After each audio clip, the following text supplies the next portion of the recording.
the button and you just get excited and press the button.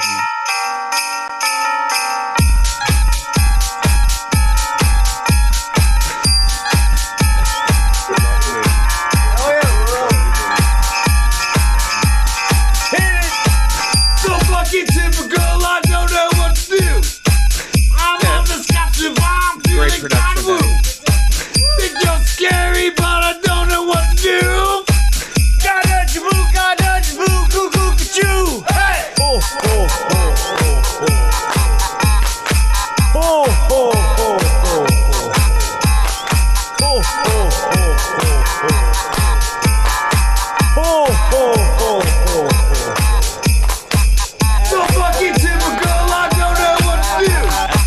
I'm on the scotch, I'm feeling kind of woo. Think you're scary, but I don't know what to do. Oh, oh,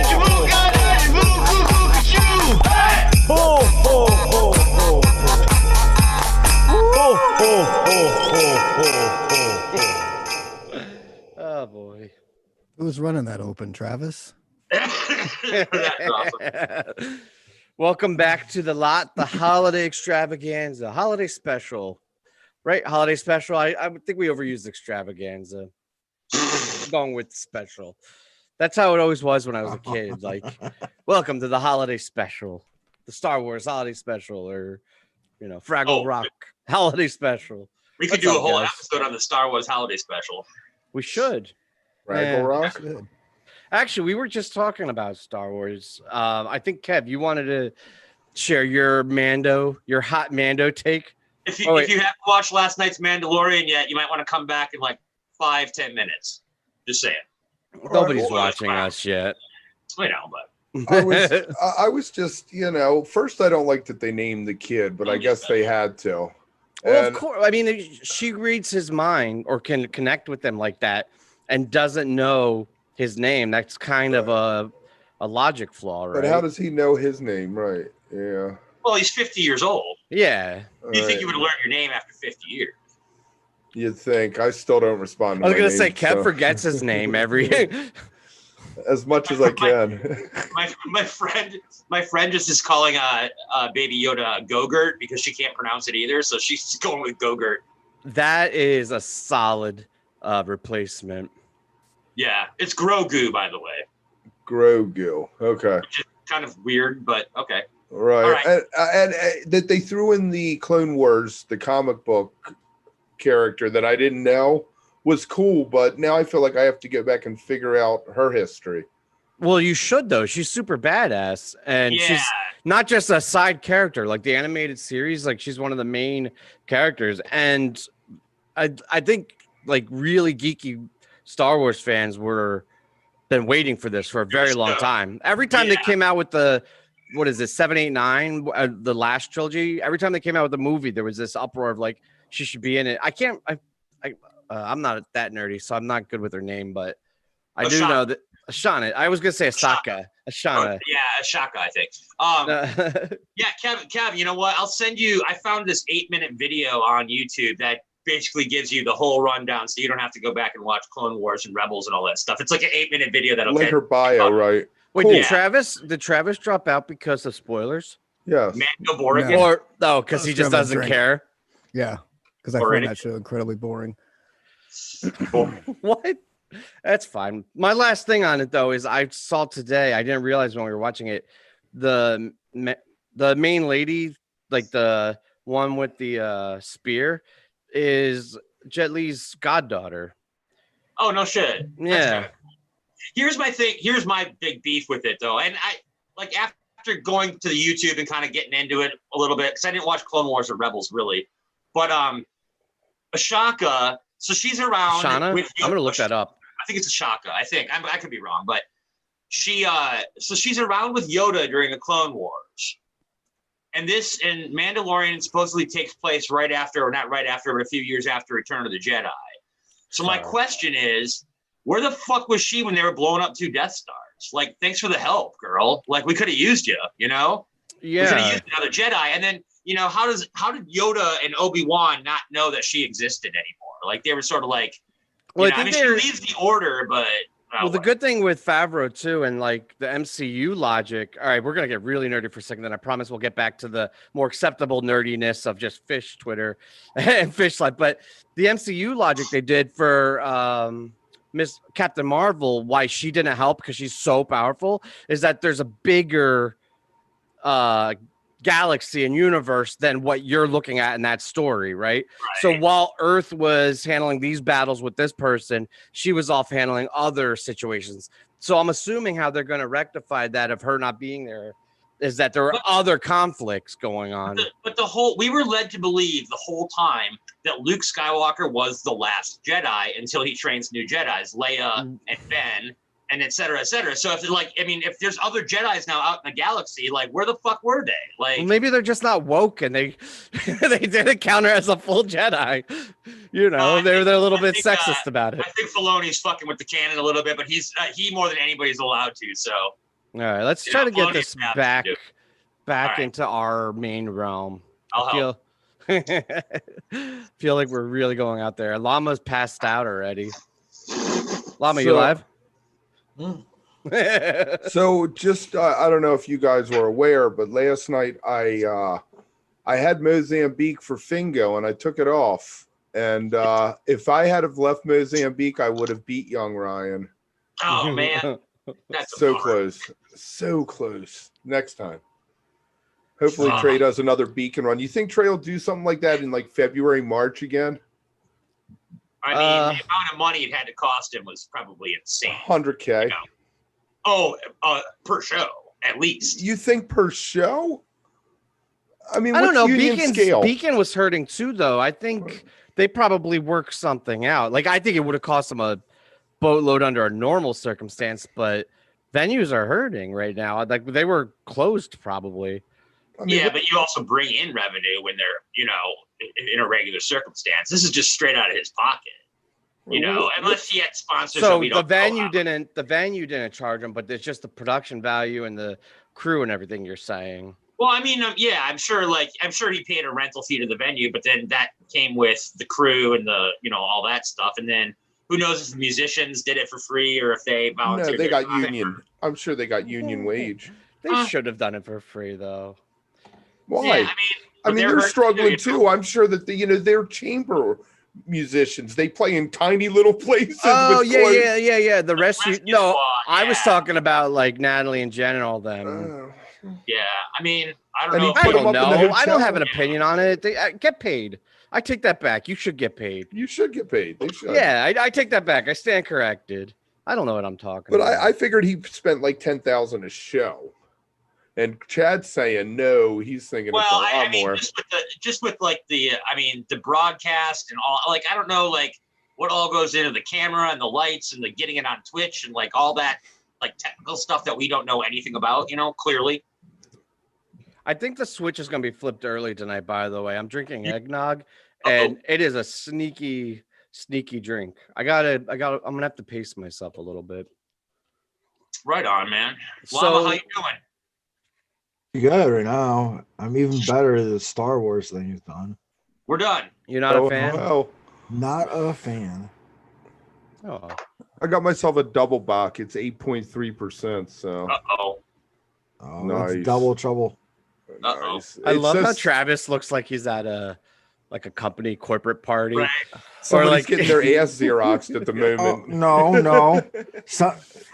But it's also my house. Somebody's holding up his Nakatomi Tower. No, I was gonna say he looks like an executive member at FAO Shorts and like.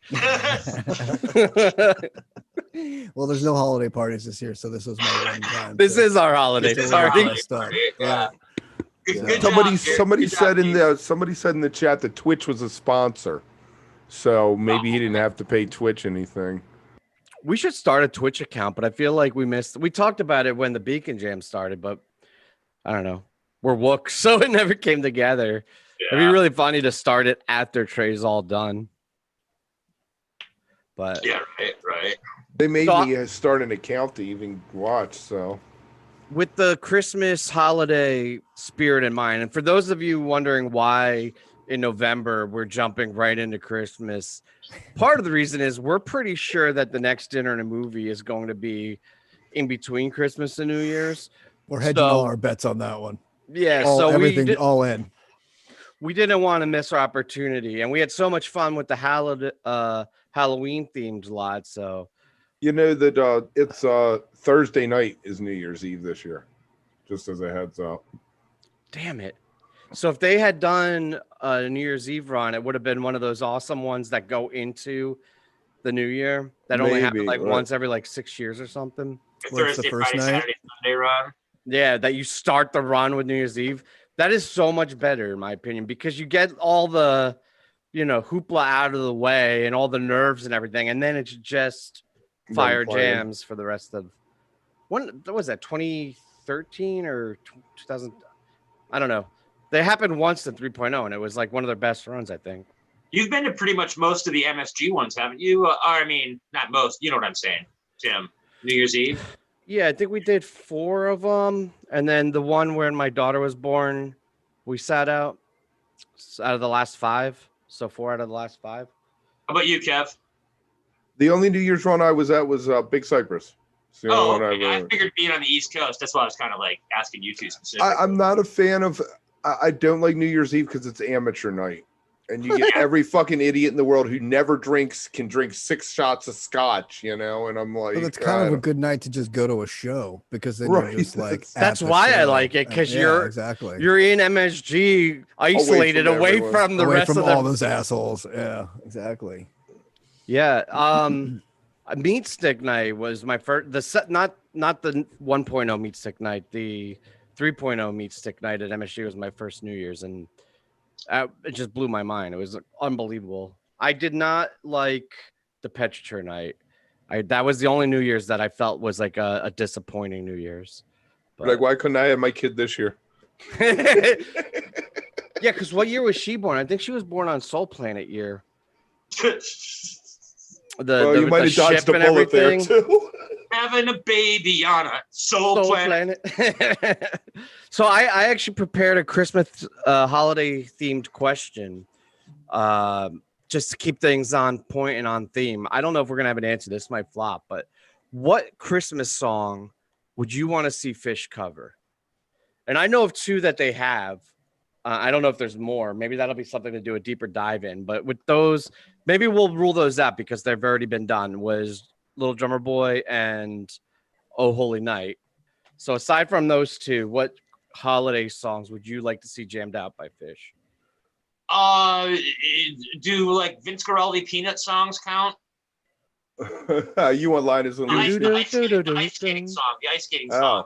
Yeah, the Linus and Lucy.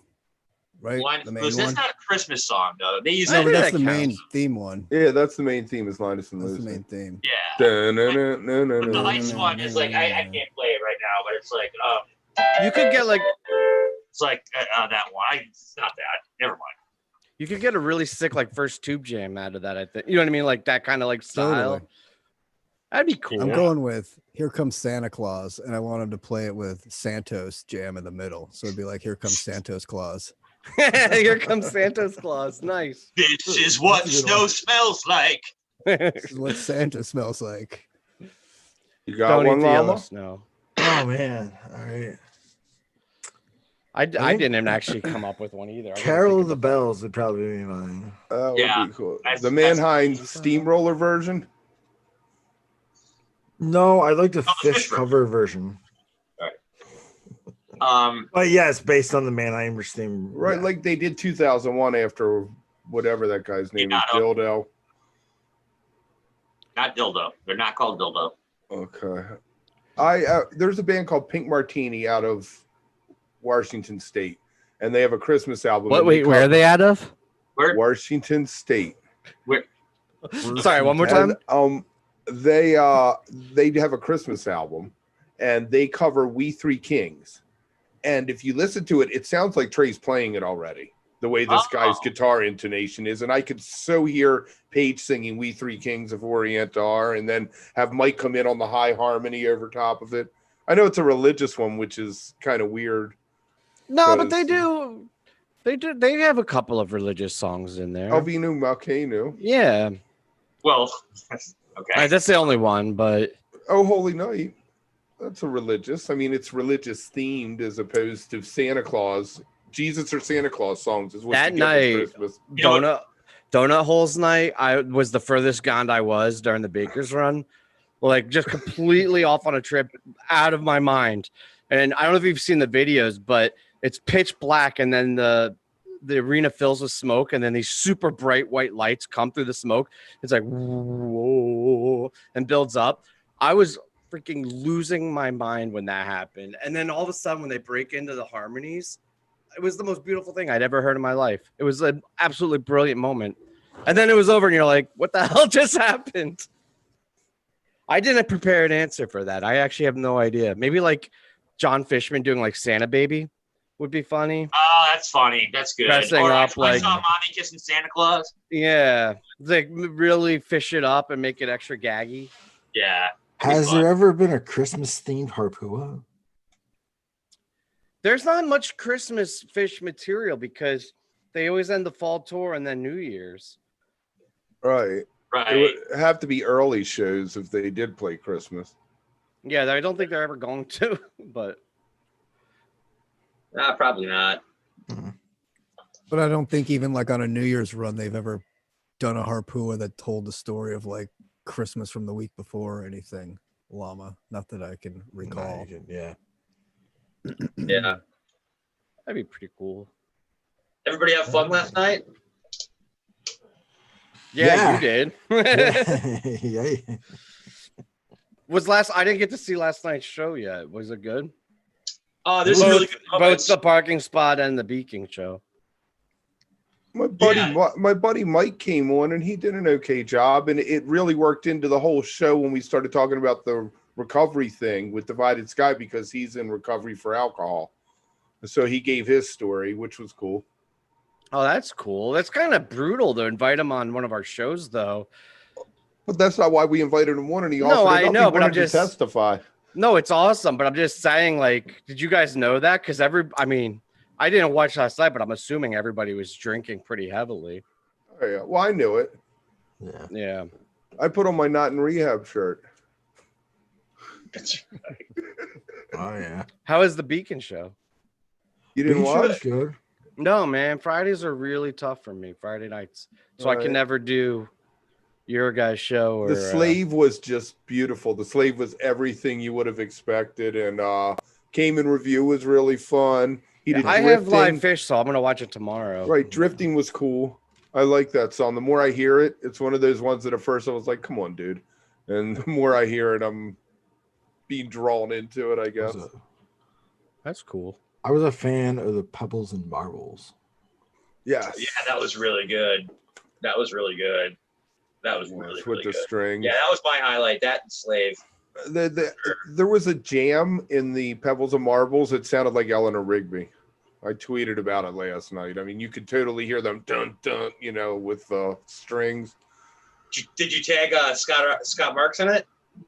No, I did not tag Scott Marks. I tagged Matt because he's a Pebbles and Marbles guy. That's his whole thing. A lot of us were tagging Matt last night when that song came on. Yes. Good for him. That's his love. Hey, man. Yeah. I hope when they play Antelope, people are like, oh, shit, here's Kevin. What's your connection with Antelope? It's my favorite song. It always has been. I was gonna say I had no idea, but maybe now people No, know that. Since like the 90s, that was the one I was always like, I hope they play Antelope. If you ever That's the ask me- song you identify with. Actually, that's an interesting question. I don't know that about any of you except Llama. I'm assuming is Ghost Llama or Ghost. Yeah. Actually, what do you prefer, Ghost or Llama? As far as like a song to be identified with, or that is like your Probably Llama.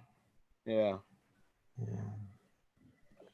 Yeah, I'm always a sucker for I love Punch You in the Eye opening a show. That's always like I'm always like, all right, here we go. Like that's always like my favorite. Like I connect with that song a lot. But I'd say probably You Enjoy Myself because I got it at my first show and it never doesn't fuck. So That is 100% true. What about you, Travis? I don't know. We're doing great so far, pass. guys. That's fine. No, We I don't know. don't- I mean, Kev's right. Like Antelope's the first song I ever heard on an album, like sitting in my buddy's car when You can't like, have this dude was Antelope. Like, you got to You listen Oh, to he it. can I have know. Antelope too. No, you because already But that's- it's took one of it. those That's ones how that it every works. time it comes on, it's still like, I mean, it's not as good as it was at 1.0, but it still rocks and it still makes me happy. And I'm always loved, like Hood is one of those things that just always, that bliss moment in Hood. I don't think there's anything like that bliss moment in Hood that comes close to it every time. It just fucking destroys Yeah. me. So No, Did that's- you hear? those Did two. you hear the Beacon Hood? Mhm. What did you think of you that? know, Oh, you didn't. Yeah, I'm not gonna go rant here, but I'm just not a Trey band. Like Trey, it's like listening to a really good cover band do Fish. I'm just not. It doesn't. Did you You know, like? it's Jerry cool. It's great to Garcia hear with band? the strings and like all that shit, but it's just and that's what Kevin and I always talk about this. Trey doesn't get to the level that Jerry got to me. Like when Jerry was solo, like I'd almost listen to Jerry over the Dead. I refuse to listen to Trey over Fish. Like it just, to me, is just not that. I don't know. There's just a It's- lot missing. You It's know, and then Fishman, I Jerry's, think. The biggest difference is the Fishman. You can have a drummer and a percussionist and still not replace Fishman Yeah. even close. and I will say, like, I think it was Brandon last night, Bro Bible Brandon was saying that he had a really good comment about, I've been to Trey shows and it's not I don't know, the environment at a Trey show is so weird. I'll just say that it's different. It's weird. It's like, especially out here in LA, like it's definitely like it's granted it's at the Wiltern usually, but it's still, it's even, I mean, it's an LA show. It's weird. So you don't get that like feeling at it anyway. And I will say watching the Beacon Jams was definitely the way I'd prefer to see Trey. Like I thought it was all amazing and it was really a cool thing. Again, it was like watching a really good cover band cover some of the songs. How do you feel about Trey acoustic? Same thing. Like it's just, there's something about Trey's voice doesn't do it for me, and like when he hits certain notes or sings certain things, it just doesn't hit it for me. Like, And he not like doesn't have Jerry his did. checks and balances when he's with Fish. I feel like Okay. like Paige and Mike like rein him in. Like, nah, let's not do that one. Yeah. But when it's and I'm not ripping on it, it's like I whatever love it, Trey but it's wants. just, like I like Fish to be, how like, I'm in about for Fish. Ghost to the Forest? Yeah, no. But No. but you have What? Fish on the drums. Yeah, but those lyrics, that whole album, like, I mean, I get it and I know what it's for and all that stuff, but that's not. And the I'm other not in issue for is that they either. do the whole thing. It's like going to see Wicked on Broadway. You get Yeah. the show and you've Yeah, seen it for that once. one tour though. That it's not like an Yeah. ongoing thing for years, and now it's become. But you part still of the get those Fish songs catalog. peppered in it, and I like Drift While You're Sleeping is just the worst. I'm sorry, like it's right next to Soul Planet for me. It's like, oh man, I like, think just About to check me Run out. Run's the best one on that album. By Yeah, I agree. far, About to completely. Run by is far, incredible. by far, yeah, for sure. Better than that So- Ruby Waves bullshit. Thank you. Which I again, feel triggered for the holidays. sorry, Llama. They asked, I went for it. Wow. Well, he I'm was. just, When was that? 2018 summer tour. They were giving the best jams to the worst songs, and the argument or the theory was that it was to get people to like those songs, and it worked in a large part. Like a lot of songs that people didn't like got really good jams that year, and then quickly became songs that people are like, oh yeah, I dig that song. Like what? Like Ruby Waves. What was another one that more got really good jams that year and a lot of people, and Everything's Right. Everything's Right. Everybody loves now. So it's hard to be like, oh, I forgot, but, or I can't imagine people hating it. But when it first came out, everybody hated that song.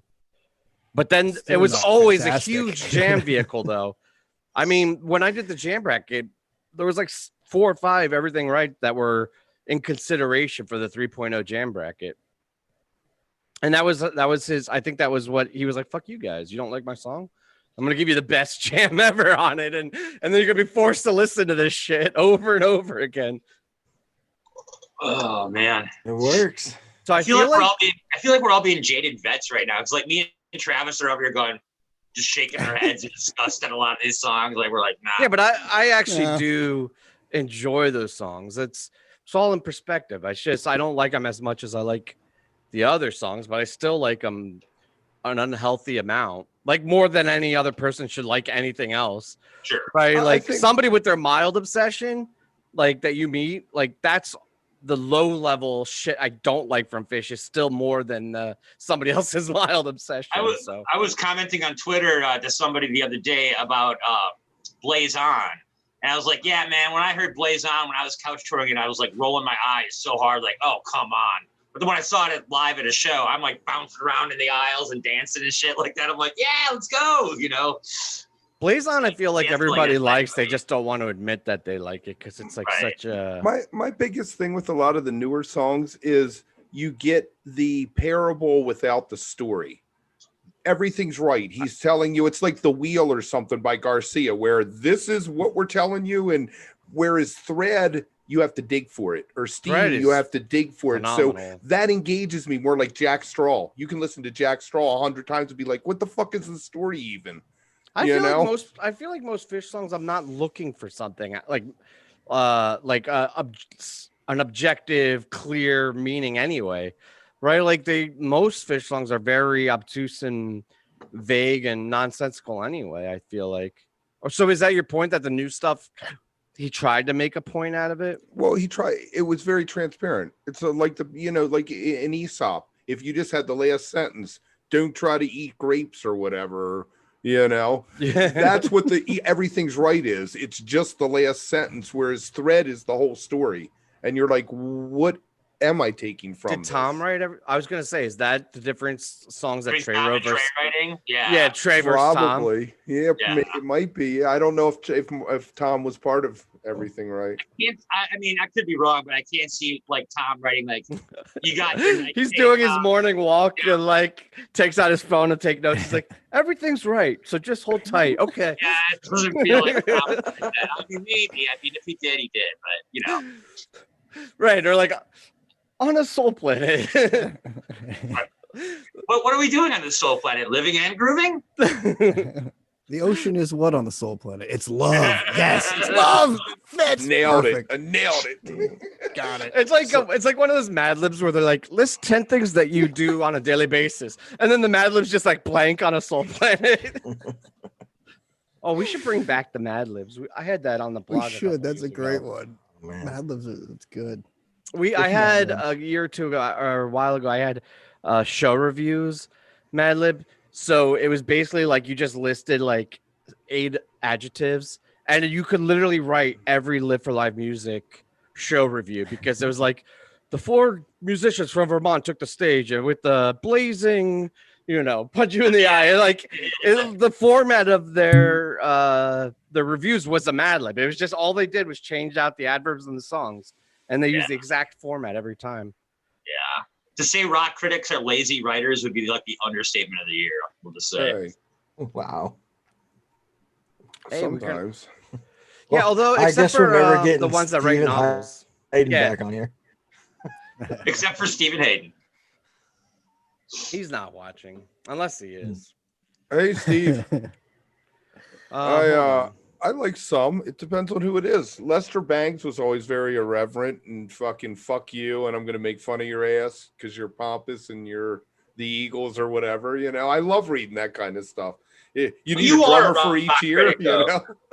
What? You are a rock critic, though, Kevin. Like that's kind of like that's right in your wheelhouse. So I can see that. It is. Those of us who can't play music become rock critics. Right. Maybe that's why I hate them so much. Hey, we got a guest there. Oh. It's party time. Yeah, let's see. I'm gonna try not to.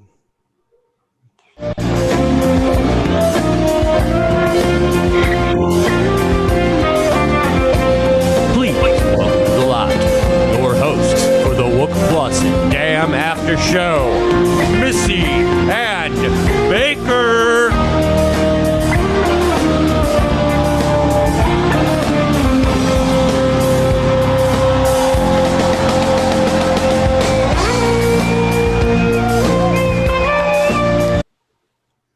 Come on. You're not gonna play it all the way through? What's up? Hey, Hi, Baker. guys. Baker. I'm sorry I don't have an ugly sweater. It's all right. Oh, Neither you're did good. Travis. Yeah, I didn't have one either. It's a cute sweater. I'm so glad you're look at here.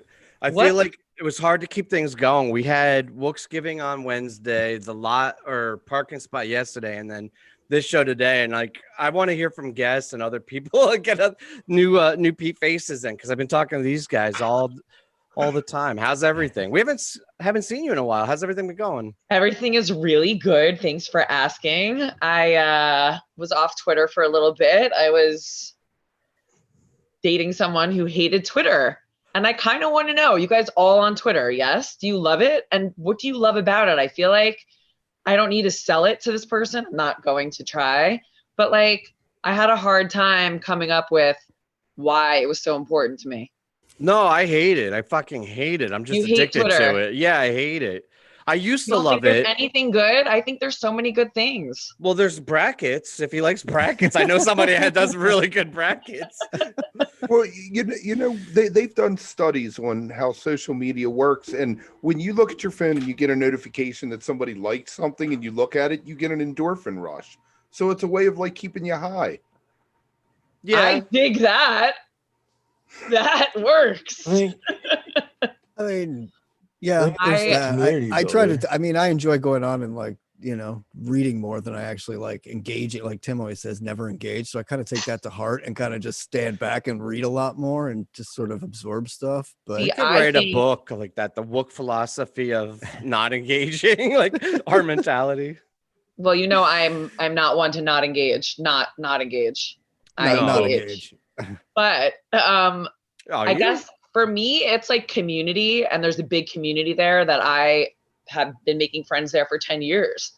And I feel like, to your point, what are you, your Santos Claus? That's hilarious. To your point, I think that I have to change my name now. It's just lame.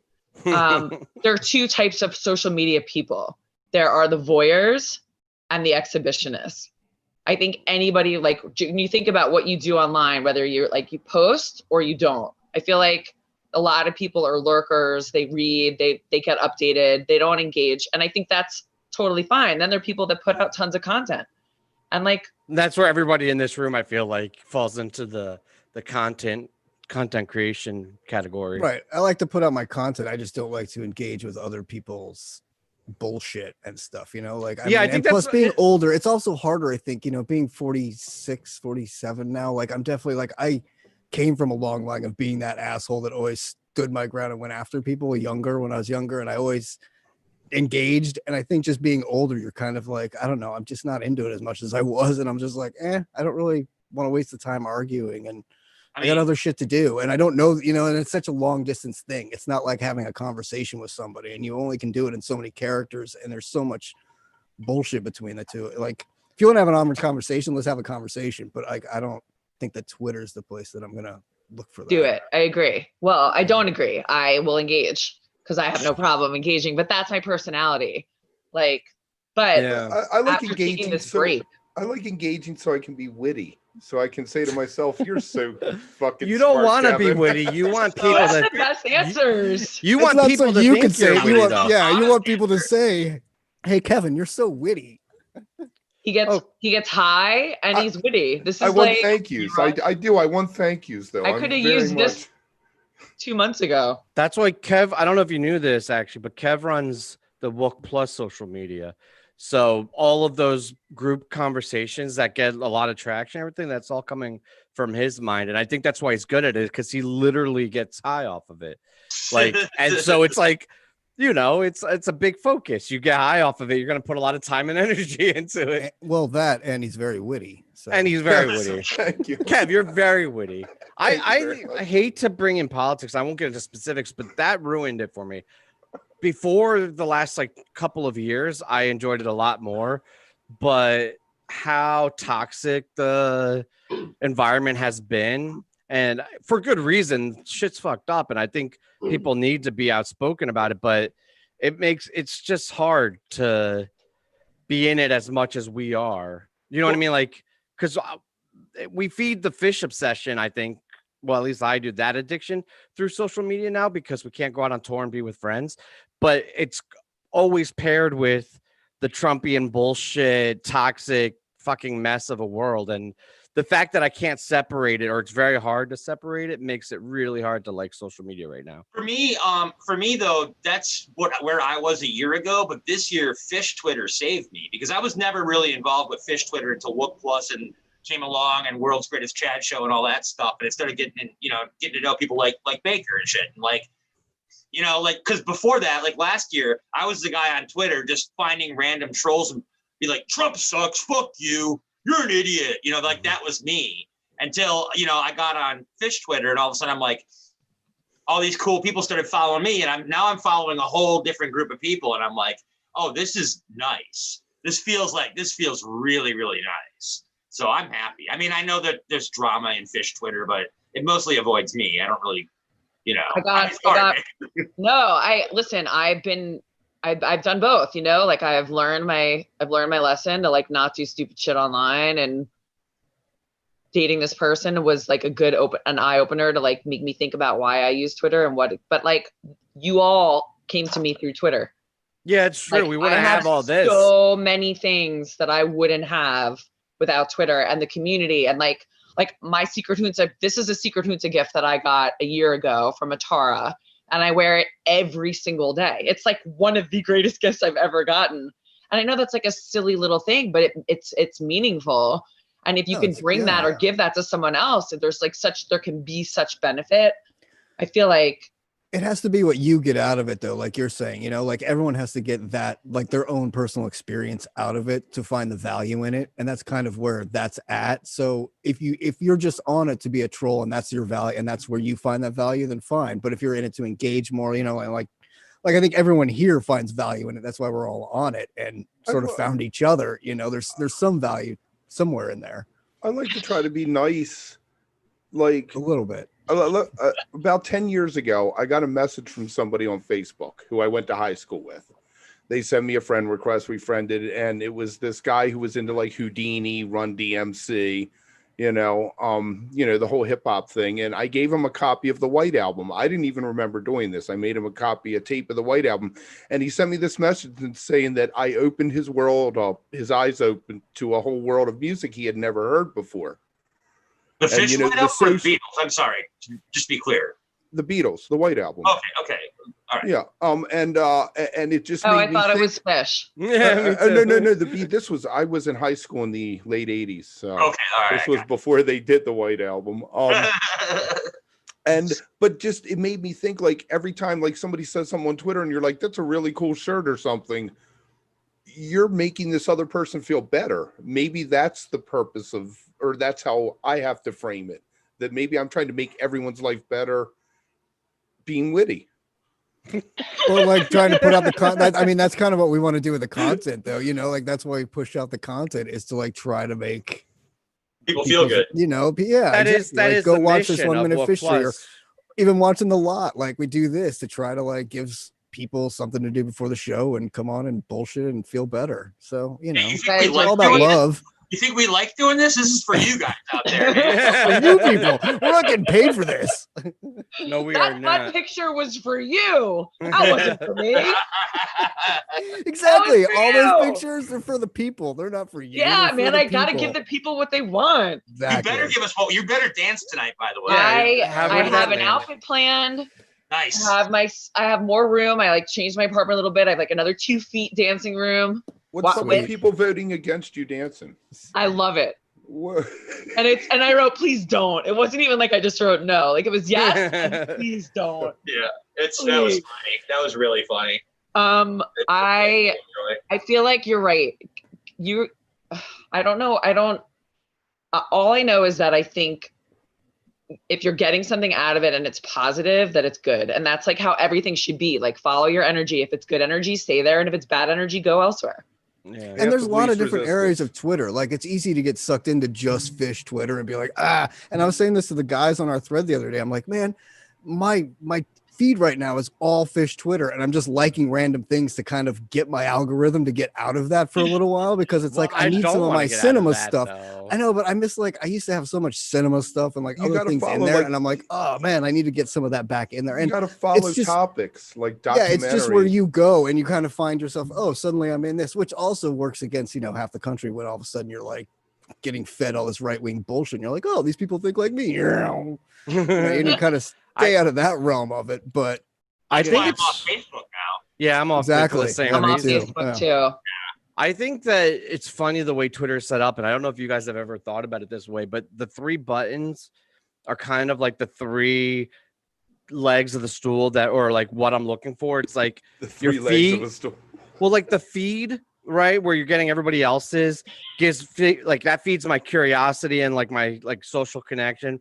The notifications feed your ego, right? You put something out and you get a bunch of likes, so that's like a different thing. And then the DMs is like the heart of it all, right? Like, and that's actually because of Wook Plus and some of the friendships and Baker and Missy too. Like both of you guys and other people that I've gotten close with.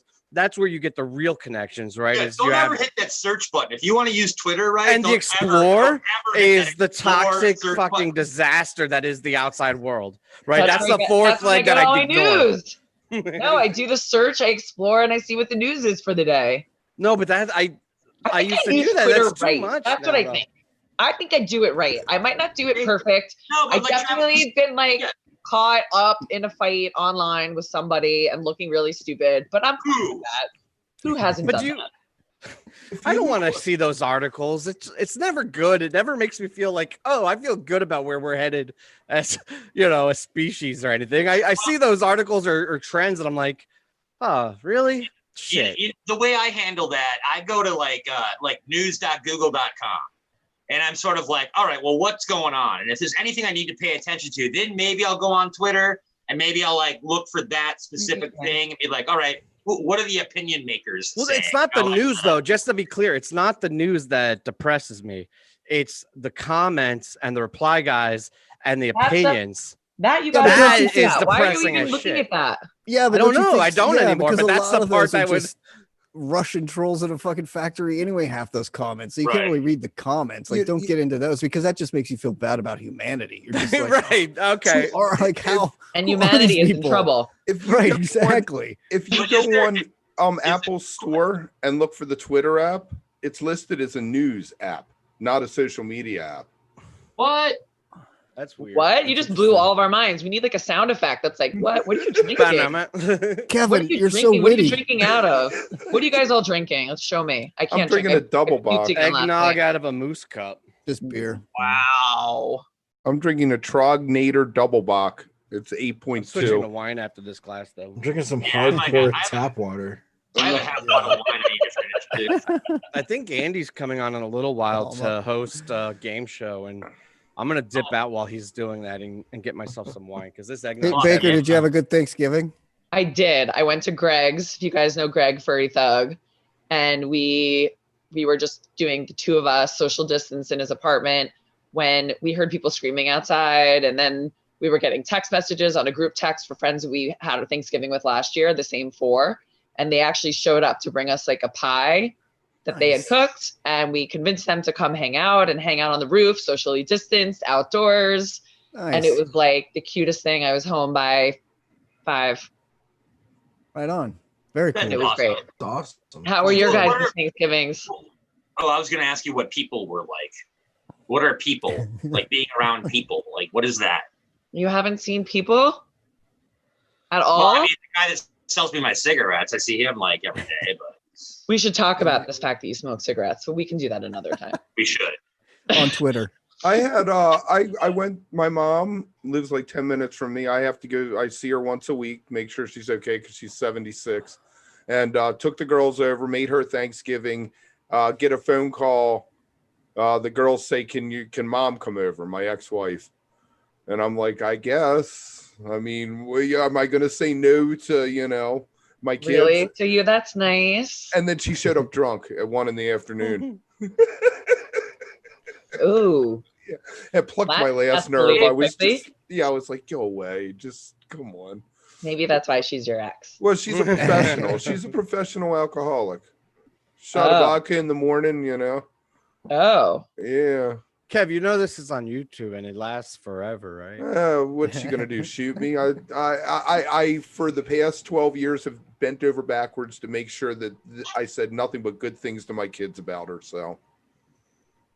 And all he said was that she's a very good drinker. Yes. Exceptional. He's not lying. You can see some positivity in that, can't you? Yeah. So that was interesting. But yeah, we had a good time. My youngest sat there and talked to me for like 45 minutes after dinner, which she's 14, so that's real weird, you know. That's nice.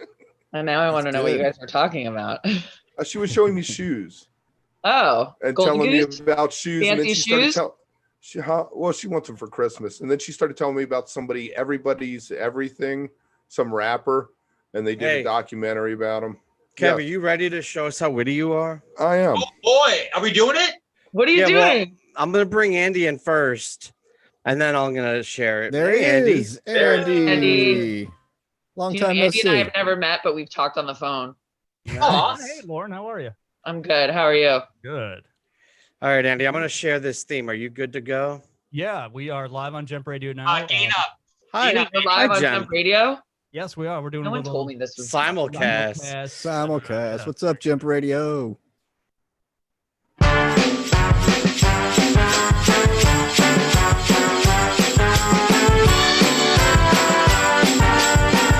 Ho, ho, Merry Christmas. Ladies and gentlemen, it's time for Stump the Boomer. Now, who's the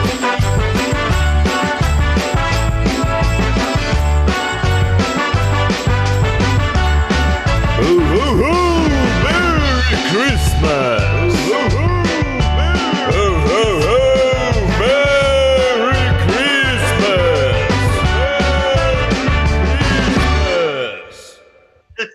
just kind of went on there for amazing. I dancing sad the whole day. I'm sorry.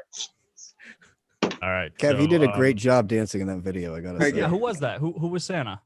It was Kev. Ah, Of course. of course. Thank okay. you. Yeah. All right, Andy, it's all yours. Thank Good you. luck. You see my, I'm still I getting brought a tree, royalties too. from that. Oh, nice. Thank you. My Christmas tree. All right. So, what do we got? What? 1, 2, 3, 6 questions. And I'm asking, I assume Kevin. Kevin is the boomer, right? I would be, yes. Okay. All The right. closest to a boomer, not Right. technically. Close. And then if Kevin answers incorrectly, then we go to the rest of the panel, excluding Tim, or how Yeah, I'm gonna step I'm the out. If host, but I have Kev no gets idea it what right, that's the end of that question. If he gets it wrong, we can steal it. And Lauren, Chad, Llama, and Travis all can answer. If any one of those know it, if any one of them know it, right? The field gets the point. Okay. I have a question. Can we huddle up Family Feud style and come up with like an answer together? Yeah, private messages though. Don't share your answers. Well, actually, Oh, Kevin, I thought we just get. yeah, Kevin Four goes first. So strikes. yeah, you can do that All publicly. right, cool. Yeah. Just, making sure. just whisper it to me, Chad. I am Just useless. be So quiet. let's go. So all right. So Lauren, who's keeping score then? Who's keeping score? Lauren. These 6 questions. I can keep score. Okay. All I right. think all of us can keep score. This is the 6 question. I the don't know. soberest one. I mean, you can count the 6. I got it. I got you guys. I will All right. right here in my head. All right. Should be good. Do it. Okay, here we go. First question. Which song, released in 1994, is one of the very few modern holiday songs to be added to holiday song canon? Mariah Carey's "All I Want for Christmas Are Lewds." You're correct. All I want for Christmas Even I knew that one. is you, not. What did you say? What Are was your Lewds. joke? Lewds? Yeah. Oh, we gotta talk over I this. knew this one. I can't believe I had one right. I know. Okay. All right. Damn it. So far, you're doing great. You got 1 correct. 1 out of 6 correct. You're doing Okay, great. let me get the official score. Right. Kev Let's go won. to Lauren now for Field the official none. score. What do we got? 1-0. Okay. Kev. All right. Moving on now. Question number 2. Stump the Boomer here on the Wook Plus Jump Radio crossover that Tim and I put together like 10 minutes before you guys went on. Which Irving Berlin song, sung by Bing Crosby, is the world's best-selling single of all time? White Christmas. Come That is on. correct. Of Too course. easy. it's Ding, correct. ding, ding, ding. I did not know that. Did you So this is know the Bing that Crosby one. that song is originally from a movie called Holiday Inn, and the actual White Christmas movie was made 9 years after it? How do you know this stuff? Like, how? There's no stumping this guy. Andy, can you read the next question? Yeah. No, it's funny because Kevin already answered. Okay, here we go. Question number 3. In which movie did the best-selling song White Christmas first appear? Kevin, why don't you take a shot at that? Oh my God. This is the original, the Irving Berlin version. Amazing. Yes, Holiday Inn is a great movie. Everybody should watch it because the song "Happy Holidays" is a New Year's song. How the hell do you know all of this? I thought I watch it every year. That? I watch that movie every year. It's one of my top Christmas movies. My grandma's watching it on getting Thanksgiving. away from fish trivia, we'd have a chance at stumping you, but apparently that's not the case. Is it a silent movie, Kevin? 3. We did 3-0 right now. Just one of the, or is this one of the I'm first keeping talkies? score. Easy there, Chad. It's Bing Crosby. I had to write it down. I almost forgot. Bing Crosby and Fred Astaire, and the premise of the movie is they're a comedy duo who break up, and Bing Crosby buys a hotel that's only opened on holidays, and they do a show every holiday. His old general owned it, and it's going under. No, that's White Christmas. No, that's White Christmas. Oh, that's White Christmas. You're right. Yeah, White Christmas is the general. Similar plots. I so wish that was the 4th question. So far, we are. No, that was the 3rd question. So far, we are not stumping the boomer. Let's go to Lauren now for the official score for Stump the Boomer here. Lauren, how's he doing? Boomer 3. Field none. Okay. Okay, next question. Oh yeah, this. I think you keep calling me Lauren. No one's gonna know who you're talking I'm sorry. about. Yeah, Baker. Baker. You want to go by No, Baker? it's great. I love it. Okay. Next question. Any little festive legs? There's no way you're gonna get this one. Which band wrote and first released the song "Last Christmas"? Wham. Jesus Christ. I knew that. I hate this. That's a class. That's the other instant classic from the 80s, 90s. You know? Yes. I hate this song. This song and what's Paul McCartney's song? Oh, I love that one. Wonderful Christmas Time. That's a great tune. No, Even got the bonus.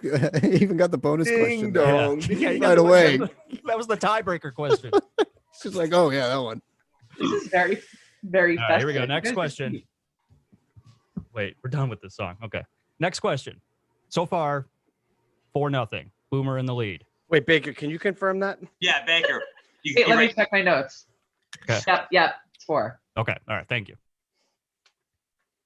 Boys to Men had a 1993 hit with which Christmas song? Ooh. I do not know this. All right. All right. Let's go to the field. Team, huddle. All right, you guys. What does anybody know this? Boys to Chad, Men. are you Googling it? No. No. We don't see the reflection. Wait, in what was glasses. Santos Cheaters Claus? never What did you win. say? Santos Claus? I don't know. No, I was just commenting to Chad. Boys to Men, right? Boys Is that to what you Men? said? A Boys to Men song? Yeah, Boys to Men. Boys and Men Christmas song. What could you hear them Christmas song. doing? I did not cheat. I did not. Look. All I want for You Christmas. should cheat. No. I should have called you out. I'm the worst. The answer is Let It Snow, boys. Let Boys it to snow. Men. Yeah. Oh. I don't know if So I've heard everybody got stumped. Yep. You stumped all 6 boomers. that. Well, Kev crushed it across 2 networks right there. I will say. 4-0-1. Wook Plus and Jemp. All right, here we go You have now. none. Our last question. I really don't see any way for the field to win, but you know, stranger things have happened. Here we go. Now, our last question for Stump the Boomer.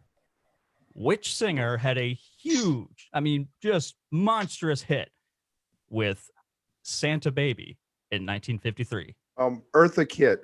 All right. Wow. I mean, He's- just see, get out of here, He man. was 30 years old when that came out. He knows it. He saw it with the Kit live. Music. Wow, I love you Christmas were What was your 5 or bonus 6. question, Chad? Oh, my bonus question is, which Christmas song, Christmas classic, did Jimmy Fallon and Horatio Sands write? Right? I would have lost on that one. What is it? Sorry, Horatio. I wish it was Christmas today. Yeah, Llama gets Yeah, a point. there it Yeah. is. So- Wow. Yeah, Llama there you doesn't go. talk, but when he does, he blows He nails it. down. Andy, I That's my appreciate, job. by the way, that you had the playing of the music is probably sounds really good on Gem, but doesn't really come through Yeah. on Wook Plus because that way we don't get flagged. Ah, That was on Ah. purpose, right? It's a good thing. I didn't even think about that. All I was thinking about was the radio production. I wasn't thinking about that. Yeah, whatever. Who cares? I think most of that music is probably in the public domain by now. So Well, that was actually one of the questions. So Yeah, it's all good. And for those of you listening on Jump Radio, you cannot appreciate Andy's amazing sweater that he's wearing right now. Yeah, I pulled this out. Is that an Old Navy Argyle? I don't know. I pulled it out of a box that was in my closet. This has probably been sitting in that box for from middle school, because I think I had one of it's those in middle It's a school. little tight on me. It's a little tight, but a little. Like I said, I got my Christmas tree. Woo! And I got some bells, winter white, and I'm ready to get back to my show now and leave you guys back to what you're doing. Are we ready for dinner and a movie though tonight? And what's after dinner and a movie tonight? The damn after show. Damn after show. Damn right. Tune in. We're Bacon doing- pussy. We have a surprise. Yeah. You guys, well, you hate Twitter, but I don't know who's single and who's not single, but There's Would a you few believe? of them. Would you believe, Baker, that I'm single? You raised your hand a little quick there. Chad is like chomping at it.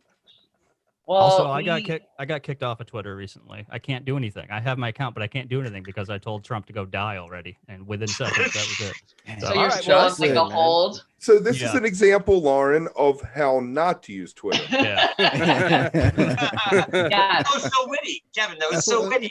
Kevin, He's that was on it very today. witty. Very good. Very good. God, All right. you guys' callbacks are on Like- fire. Thank you, Wook crew. It was nice seeing you. Thanks, all. Nice talking to Andy. you all. Thanks, Andy. We'll talk to you Bye, soon. Andy. All right. See you Bye-bye soon. now. All right. Let me get the hell out. Oh wait, shit. What? I need God to get damn. an email address, but I'm not going to do it on air. So never mind. What are you doing? What were you gonna do? Never mind. It's internal shit. Don't worry That about was fun. I enjoyed the Stump the Boomer Christmas edition. Good We job on need- the we need, questions like, there, 10 Tim. questions. it. Oh, Yeah. now left. I know that's all the questions I was able to write today. I had to edit all these goddamn intros and everything. You had a busy day. I had a busy day of Busy cutting production videos. day. Who are you having on today? You enjoy my socks, and who from Fish Tribe? Are you Secret Hoons? Are you having Steven and Katie, or both of them, or just one of them? Wow, you are so connected. We were actually discussing in our green room how we didn't know who was coming. So just What? ask Baker. She knows them all. Yeah, Yeah. right. We should really have Baker be in charge of our PR, PR. sort of our yeah. public relations person. She knows. She has all these people on speed Well, dial like and I stuff. said, I've been getting a high off of Twitter for 10 years. So Exactly, I know some of these people. dude. Her Twitter Rolodex is thick. You need to- So thick. Most of them are my friends. Like I know Steve and Katie. I don't know I the just Fish slid Stock into girl. their DMs, the Twibe account, not their personal account, and said, Yeah. "Hey, you want to come on and talk about Secret Junta and everything?" And they said yes. So I don't know which one's coming, or Are I they the honestly didn't people even who know do that. that thing. I got like Slama signed me up, and he said that I Yeah, all like- of us. He said I like the generators, and I'm not sure who they are. generators. Are they the What? knockoff radiators? the radiator cover band. Totally. Sorry, Kev. I booked you the generators. So here's the thing, right? Good thing I got that screenshot with the correct thing in there. So That's like the dad that like gets the like present Wrong wrong, band. gets the knockoff. What? They sound Here's the some same. What do you GoBots. mean? It's Tickle Me Pelmo, right? Like it's fine. It's the same thing. GI Jack. How many dated references can we throw into this episode? It's just so good. You already called you guys. You already called yourselves boomers. well, at least Kev. Kev's our resident boomer. What are the Smurfs? And why are they yellow? And you know what the funny thing is that I'm cooler than all of them, and I'm the boomer. Oh. Oh, He's not wrong though. He is pretty he's cool. not wrong, really. Can I ask you a question, Lauren? Yes. Sure. Every That was it. time I see you come up on Twitter, I think Shitty Dancer, because when we started following each other, you were called Shitty Dancer. What was that all about? Well, unfortunately, I was engaged in some stupid Twitter nonsense in which I was called a shitty dancer. Oh, so you wore it. Good for you. Yeah, I That's wore punk it rock. That's for so a punk while. rock. Don't you didn't Yeah. see that whole Twitter? There was like a giant Twitter like explosion that I got involved in. That was so bad. No, I Some did. girl. Was that Little Nug or Lil Nug or whatever the fuck she is? No, it was someone else.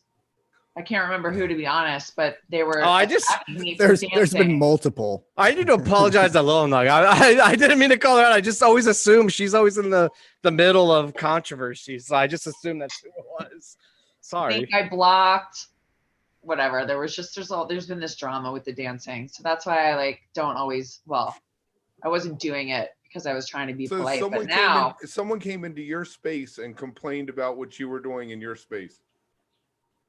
Well, it was on Twitter. They were just like, well, on Twitter, that's your space. I post something. I'm like, Eric Clapton sucks. It's my world, you know. It's my. It's not your world. That's the exact opposite of social media. If you're in your living room and you say Eric Clapton sucks, and somebody breaks through your window, it says, "God damn it, Kev, you're a fucking moron." That's your space. But if you put it out into the ether on social media, you're welcoming.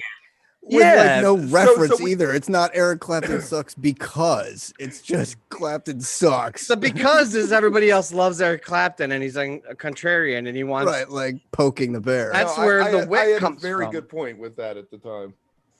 But to your point, how saying Eric Clapton sucks is different. Is that like Baker's just dancing? You know what I'm saying? Like who hates that was more jealousy and pettiness. People. I'm trying to just like share in the groove. Like I literally am like, it's such a happy moment. We're in such a weird fucking world, and like, don't you want to? Like, isn't that why we go to shows to dance? Like to see music, dance, see our friends, like.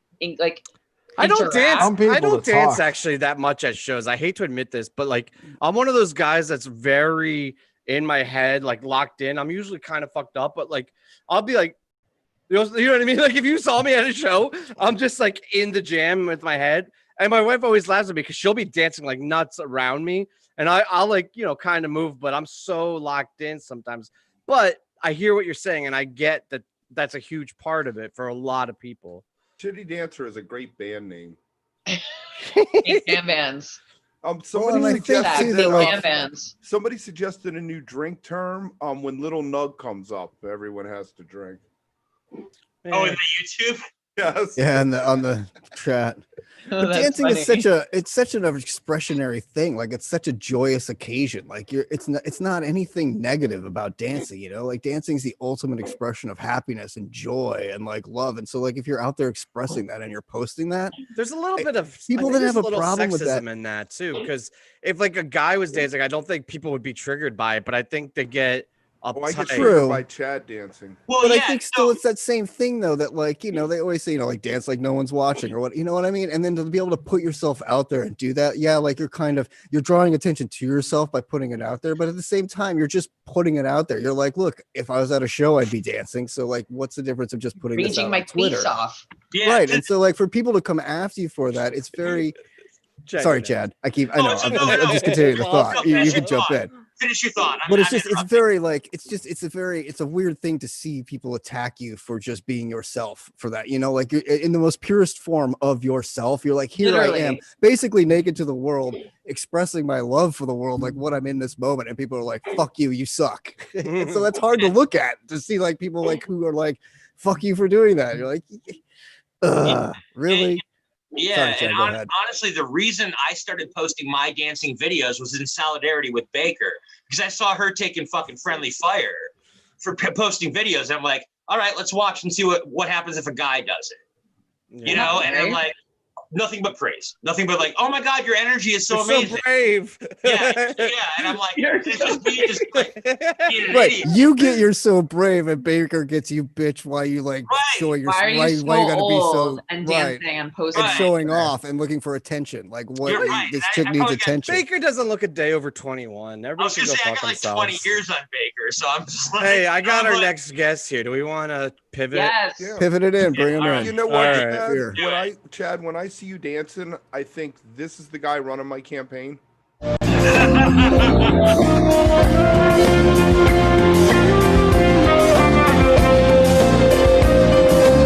welcome to the lot. You enjoy my socks.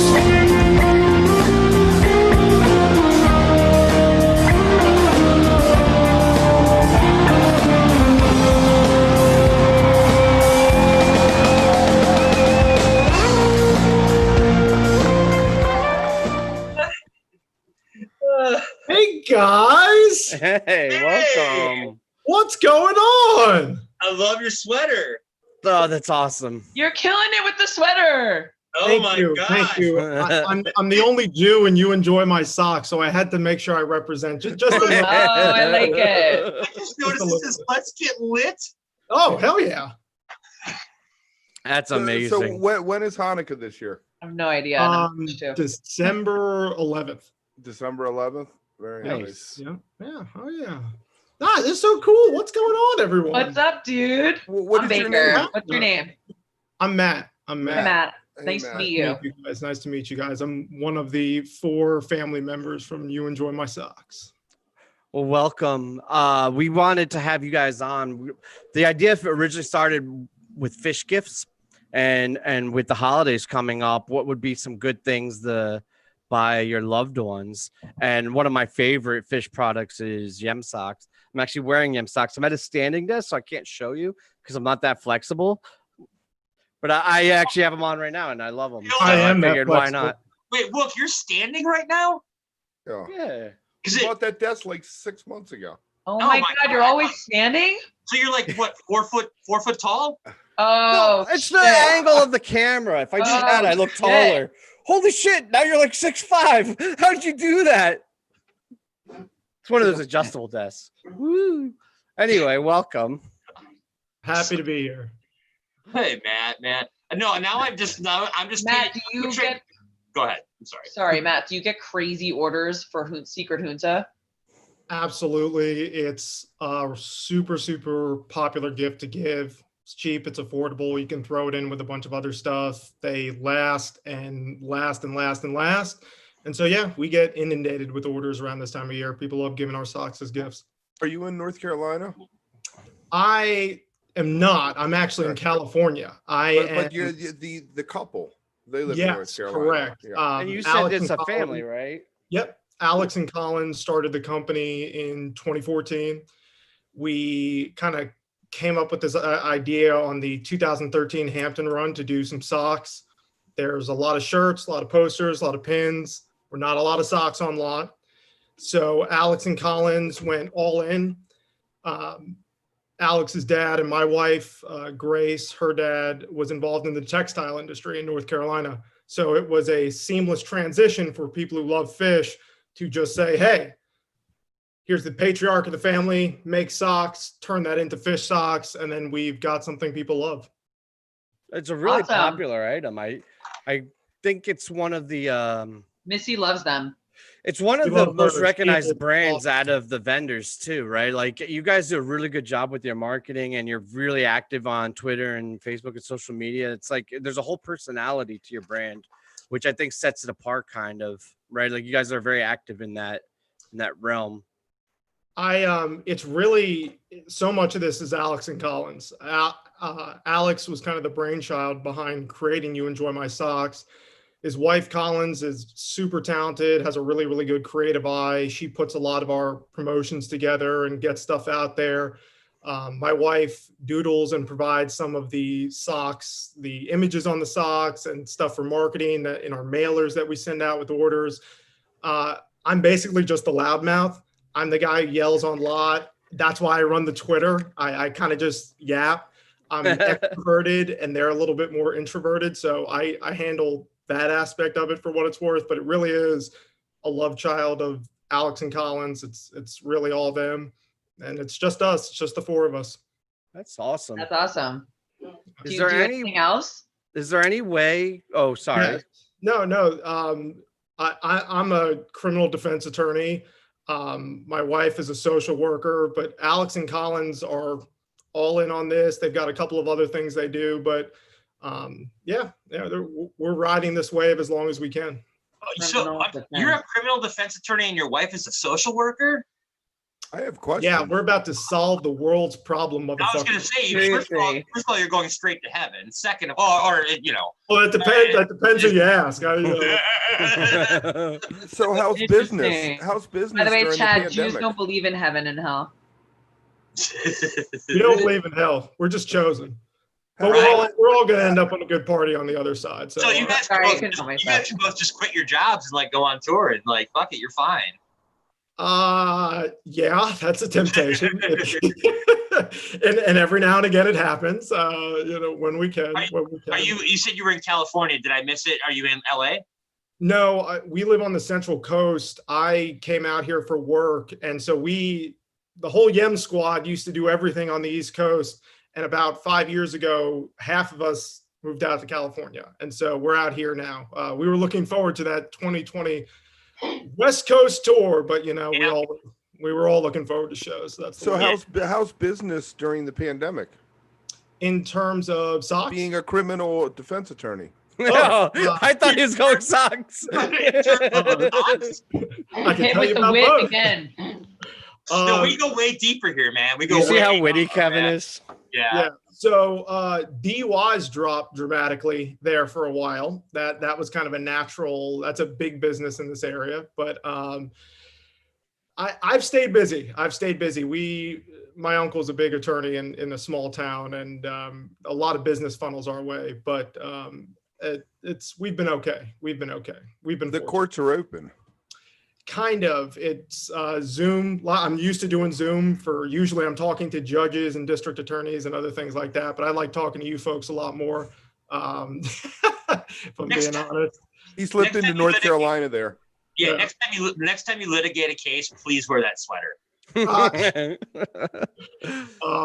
But the sock business, a lot of it is dependent obviously on tour and hitting the road and getting to shows.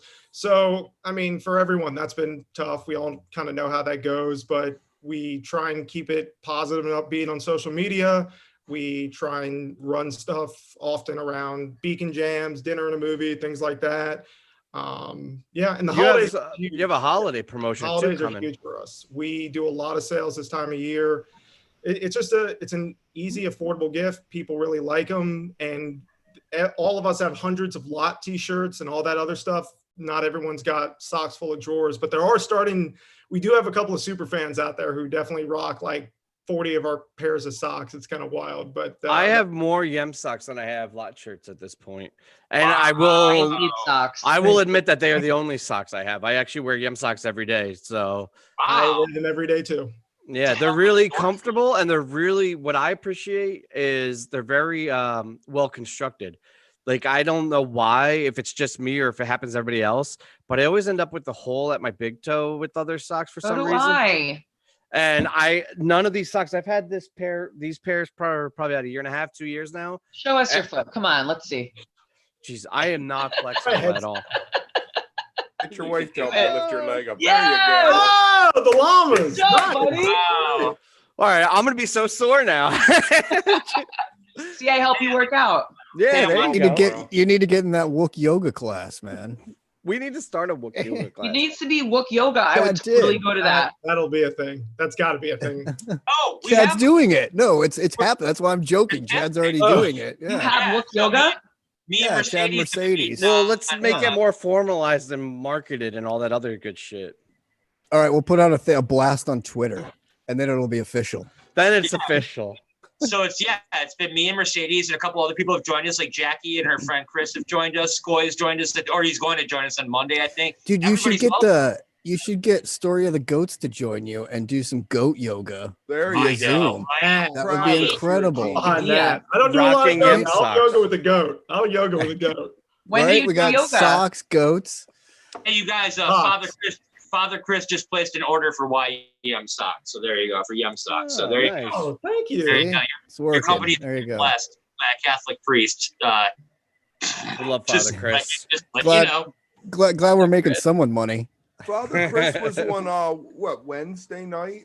Yeah, he was at Wook's Giving. In our little. How much fun was Wook's Giving, by the way? Oh my god, that was such a blast.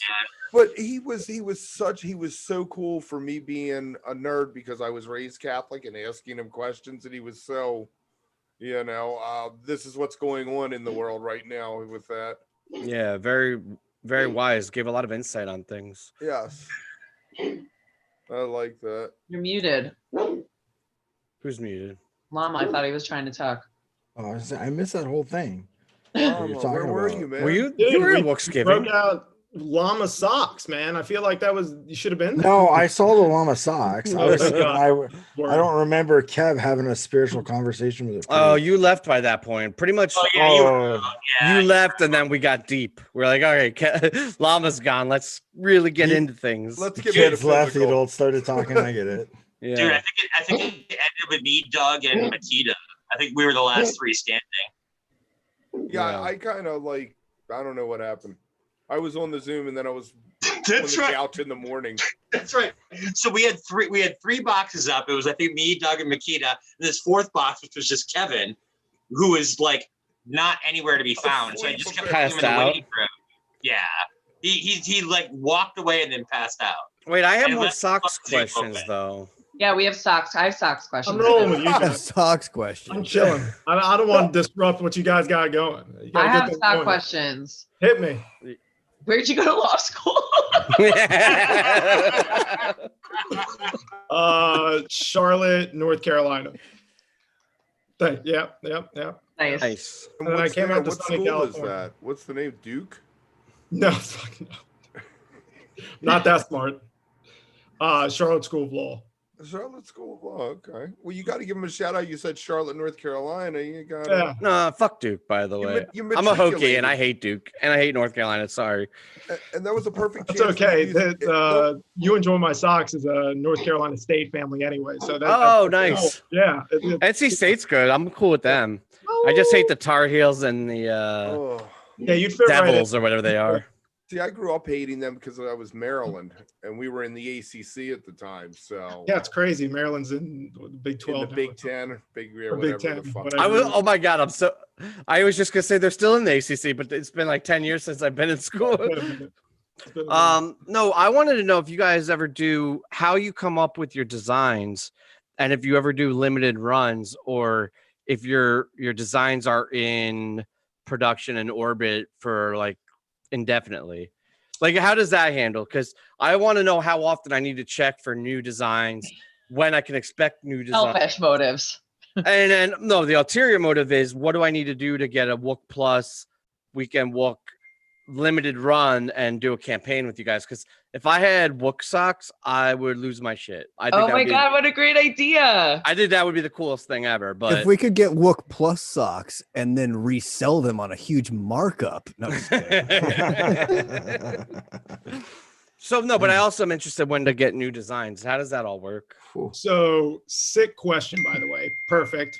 So they're always kind of rolling. I mean, we have a handful in kind of the lab, if you want to call it, at any given time. There are 4 or 5 I can think of off the top of my head that I know are being worked on. And I'm sure Alex and Collins, even though we're in fairly constant contact, I'm sure, Collins is always coming up with tons and tons of ideas. We release, I wouldn't say that there's a general, 4 times a year, whatever it is, but we're always kind of dropping new socks and coming up with the designs. Collins does some of it. My wife Grace does some of them. She doodles things and then they kind of play with it in a computer program to put the image on the sock to see what it might look like. But we just released that simple sock today. I mean, that's not a scheduled release or anything. That's like, we've been thinking about doing one. Let's get it out there. I like what this guy's doing down here with his sock. I see what Wook Plus stock. There you go. Yeah. By the way, Llama, if That's- you get a that's simple the sock, Llama it is sock not for from sure. me, but Yeah. it's definitely from me because that's what I'm getting you for Christmas. And we also update styles of socks too. The Fishman vacuums have gone through a 1.0 and a 2.0 version. We've had Yem socks go to a 1.0 and a 2.0 version. We had the Music Never Stops ones, which were redesigned. So that's like a 2.0 version. So some of them are new, some of them are updated, but it's mostly Collins. She's got an eye for that sort of thing. And then I just yell about it. And Alex kind of keeps in the background. So that's how it works. That's awesome. So basically what you're saying is some people collect pins, some people collect posters. I need to be collecting socks, I think, because this is the moral of the story. You can never have enough socks. That is a widely held belief amongst the You Enjoy My Socks family. They get lost in your dryer. You boogie on too hard. You just need a fresh pair. I mean, we've had people, I mean, I miss being at shows so freaking much. Watching people take a fresh, clean pair of socks after like set one in the pit and just throw them on and be ready to go for like the second set. That shit gets me so hyped. Like that is the thing ever. I can honestly say I don't think I've ever worn socks at a show. And there are Ever. people. I mean, I don't even wear shoes, but I've definitely never worn socks. I mean, I'm always barefoot. Hell yeah. Our socks do protect against Wookiee foot. So if that becomes a problem for you, I mean, I've got a made it pair of this socks long with your without name on it. anything, but I can't imagine. I feel it would be so hot. I'd be dying. Well, these socks breathe pretty Balls. well, so Yeah. But it's the whole We've enclosure got a of a winter shoe. sock with the tweezer sock, but we've also got breathable socks like our friend Weekend Wook is wearing, which he unbelievably was able to stick up. I'm not doing it again though. So if you missed that, that's it. I'm How sorry. easy it was for me because I'm doing yoga. See? Let that That's be a lesson. amazing. My desk is very tall though. Yeah, and you're like 4'2", so. Right. So is there, we got someone passed out on the floor behind you? Is that what's going on there? Wook? Famous movie. Is that grandma got run over by a reindeer? What? That's a Which good mom answer. is that? It's from Christmas Vacation. Christmas Vacation. It's Yeah, but is that Mrs. Clark's mom. Griswold? Yeah, Yeah. exactly. Oh, and then, Clark's mom. Oh, and then that's the great. great grandmom. Oh, love that. Love that. Oh, and They you got got the little, yeah, nice. the mug to nice. go with oh, it. dude, that's sick. He tied the whole room together. Literally. Literally. So Wook socks. Who do I need to talk to? Alex. I'm just the guy who yells about him. I I'll like hit to think Alex I bring up. a little bit of personality to it, but that's about it. I mean, We I'm not trying to start some competition or nothing, but I just made a pair of Wook socks in like a minute. Like I'm just saying, like you don't need to talk to anybody. I'm right here. We're fucked. You're gonna put you us gonna out. iron that on there. Yeah, you're Melt fucked. that on there. Better watch your back. Watch your Free back. market. I'm just putting stickers on socks and selling them. Yeah, as far as people who I don't want to go up against, Yem Socks is at like the top of the list. Yeah, Like they got that. I'm good without that. I appreciate Brad. that. We Them and like to Brad put are- out a lot of good, positive vibes, and hope that comes back to us. We're all good people, and we want to, share and fish, sharing the music, sharing all this stuff. It makes for a fun community, and to have shit like this, which is awesome. Yeah, it's fun. I've been enjoying it. I'm starting to flip my switch though, so I might need to have some of these guys take the lead for a little Yeah, while. well, I was just gonna say, like on top of the list, like I wouldn't go up against Baker. Like that's a rough move. Like you gotta, like, if you're gonna come for the queen, you better be ready. You know? I can't believe the shitty dancer thing. That is like, I love that is Shitty so- Dancer. That is so cool. what is that? Like who? That's your thing? You go on the internet and you do that? Like, and say that to people? It Not- must not here really for that. grind some people's gears. That's all I can say. And I don't know why. And tonight might be. I would take that as a compliment. Dance. myself. I am. I do. I mean, one of my friends, when I told him the story, was like, "No offense, I'm surprised you haven't been attacked online sooner." or Right. Something. Right. Like, get yourself out there, and that's what you get. The YouTube chat seems to think that Travis is gonna make good on his bet to get naked by the end of this show. Oh, it's happening. Lampshade. The dare was already accepted. Have you done that before? How much time do you have? How much time left do you have? Like an hour. Yeah, this show is long. Okay. Yeah. Way too Yeah. long. I don't know what we were Way too long. thinking. Right, you've never been on before. What is your favorite fish song? You want a top 10? No, actually, I think the question actually is better. How many shows and what I was was your gonna say first? flex. Where's the Yeah, flex? What's your Where's the flex? first show? Sure, and how many brought the shows? flex. We've got like that. 2 1.0ers, 1 2.0er, and 1 3.0er. And between all of us, there's probably 400 shows. All right, but you. That's a real I estate would've- answer. That's a real estate answer. I was around 100, somewhere in that ballpark. And what was your first show? 03 in Greensboro. Greensboro 03? Yep. Ooh. Largest indoor fish show ever played in the history of the band. What? weird little known fact about the Greensboro Coliseum. It is sneaky big. It's bigger than MSG. Do you know the cap? Did you expect to get grilled when you came on the lot? I didn't, but I love fish, so it's not really hard for me to talk about. We all really, really, really, really love the fucking band. So how long were you into the band before that show? Probably 4 or 5 years ish is when I could first remember hearing about them. I'm a millennial, so I'm not a boomer.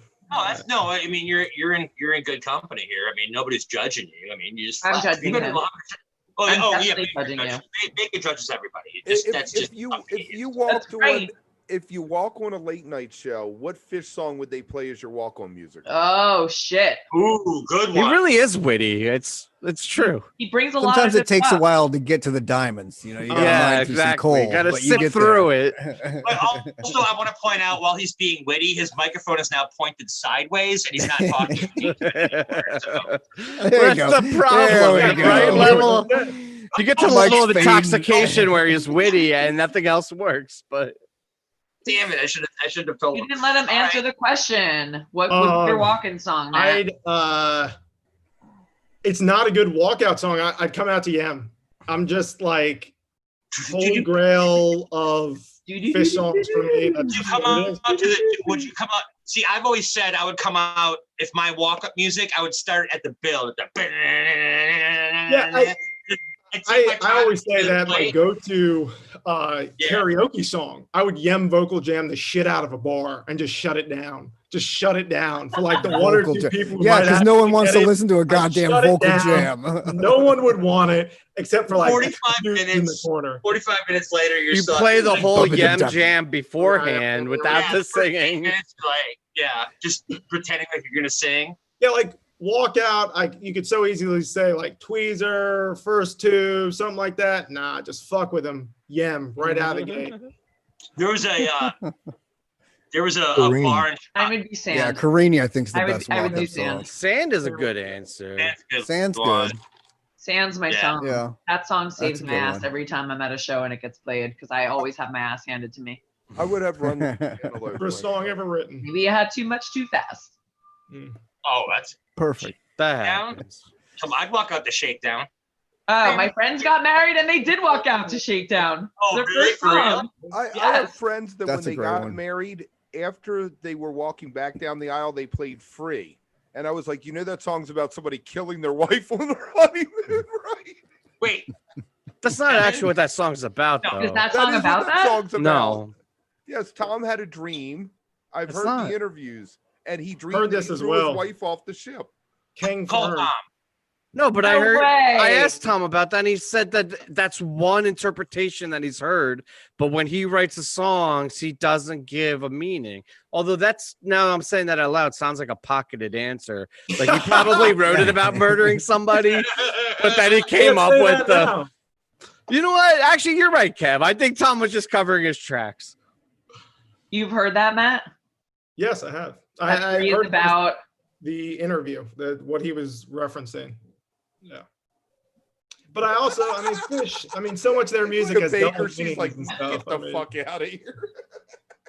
We got to have Tom back and clear the record. Yeah, I agree. Someone needs to dream about about I'll text him right now.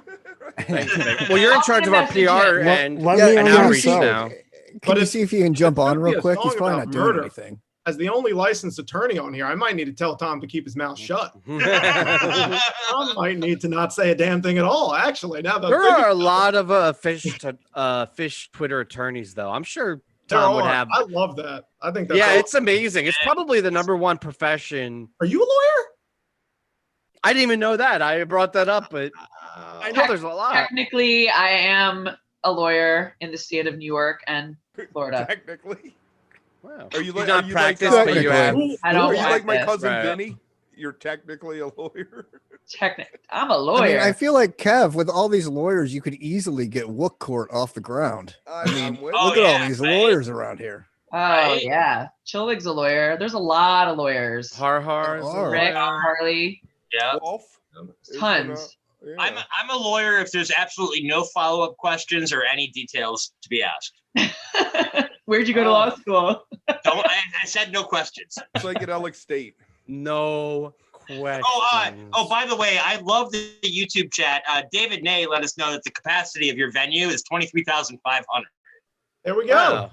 There we go. That's a big indoor. It's a big indoor venue. Yes. Baker, I got an answer to your question earlier. What? So the Fish Tribe representatives are actually both Steve and Katie because they are here. Good. So I'm going to bring them in and we're going to keep this rolling. Rolling. Keep this show rolling. Now we have a Welcome. We really could have good stuff.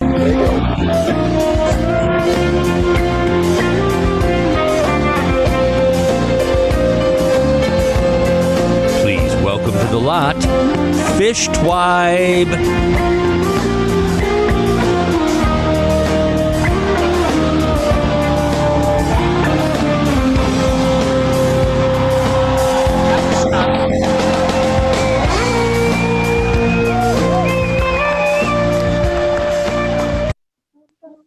Cut off. Jesus Christ, man, we got to work on that. I thought we were gonna have Travis do that stuff. Oh, you guys, are you Welcome to guys the in the train same house, just separate right now? Yeah, basically. You guys are Hi guys. Hey, what's up? Hey, How are you? good evening. Hello. Steve and Katie from the Fish Tribe. Hey, my first question is, I signed up for Secret Junta and I haven't gotten an email yet. What gives? Y'all, I sent 135 emails. What kind of ship you guys running? Come on. What the hell? I spent like 5 hours today sending emails. I sent 135, which is exactly half. We had 270, which is like crushing any records that we've ever hit in Hunter. Really? So That's the awesome. other 135 will go out during the show tonight and tomorrow. But it's literally, I think people think we're like a machine here. It's literally just me on my laptop typing you guys emails. So, yep, I'm trying. Don't show people behind the curtain. Let them think it's this well-oiled machine going on. I mean, it's pretty well oiled. pretty well I have a oiled. system. Okay. Yeah, it's just There a you go. slow system. That's all. It's just a slow-oiled machine. That's Yeah. good. But it's impressive that you guys handle the kind of numbers and organize this every year, and it's just the two of you. How long? So, what year is this? How many years have you been doing this for? It started in, I'm pretty sure it was 2010. Really? Might be a little fuzzy on that. Yeah, I think it was 2010. Because the Twibe started in 2009, and we didn't do it the first year. If memory serves me correct. So I think it was 2010. I didn't realize you guys have been doing it this long. Well, I didn't join until about, I think, 2013. I'm a latecomer to the Twitter and the Twibe and the whole thing. So I've only been running it since then. But yeah, it pre-existed, but it's been growing every year. I mean, I think back then you were looking at like 30, maybe 50 people, and now we're up to almost 300. So how does the Twibe portion of this actually work? Are there like member dues, or is it just if you're involved in Fish Twitter, you're considered part of the Twibe? Is there an initiation? The initiation is you have to get tattoos, tattoos kind of thing. I thought you had to do a jump in.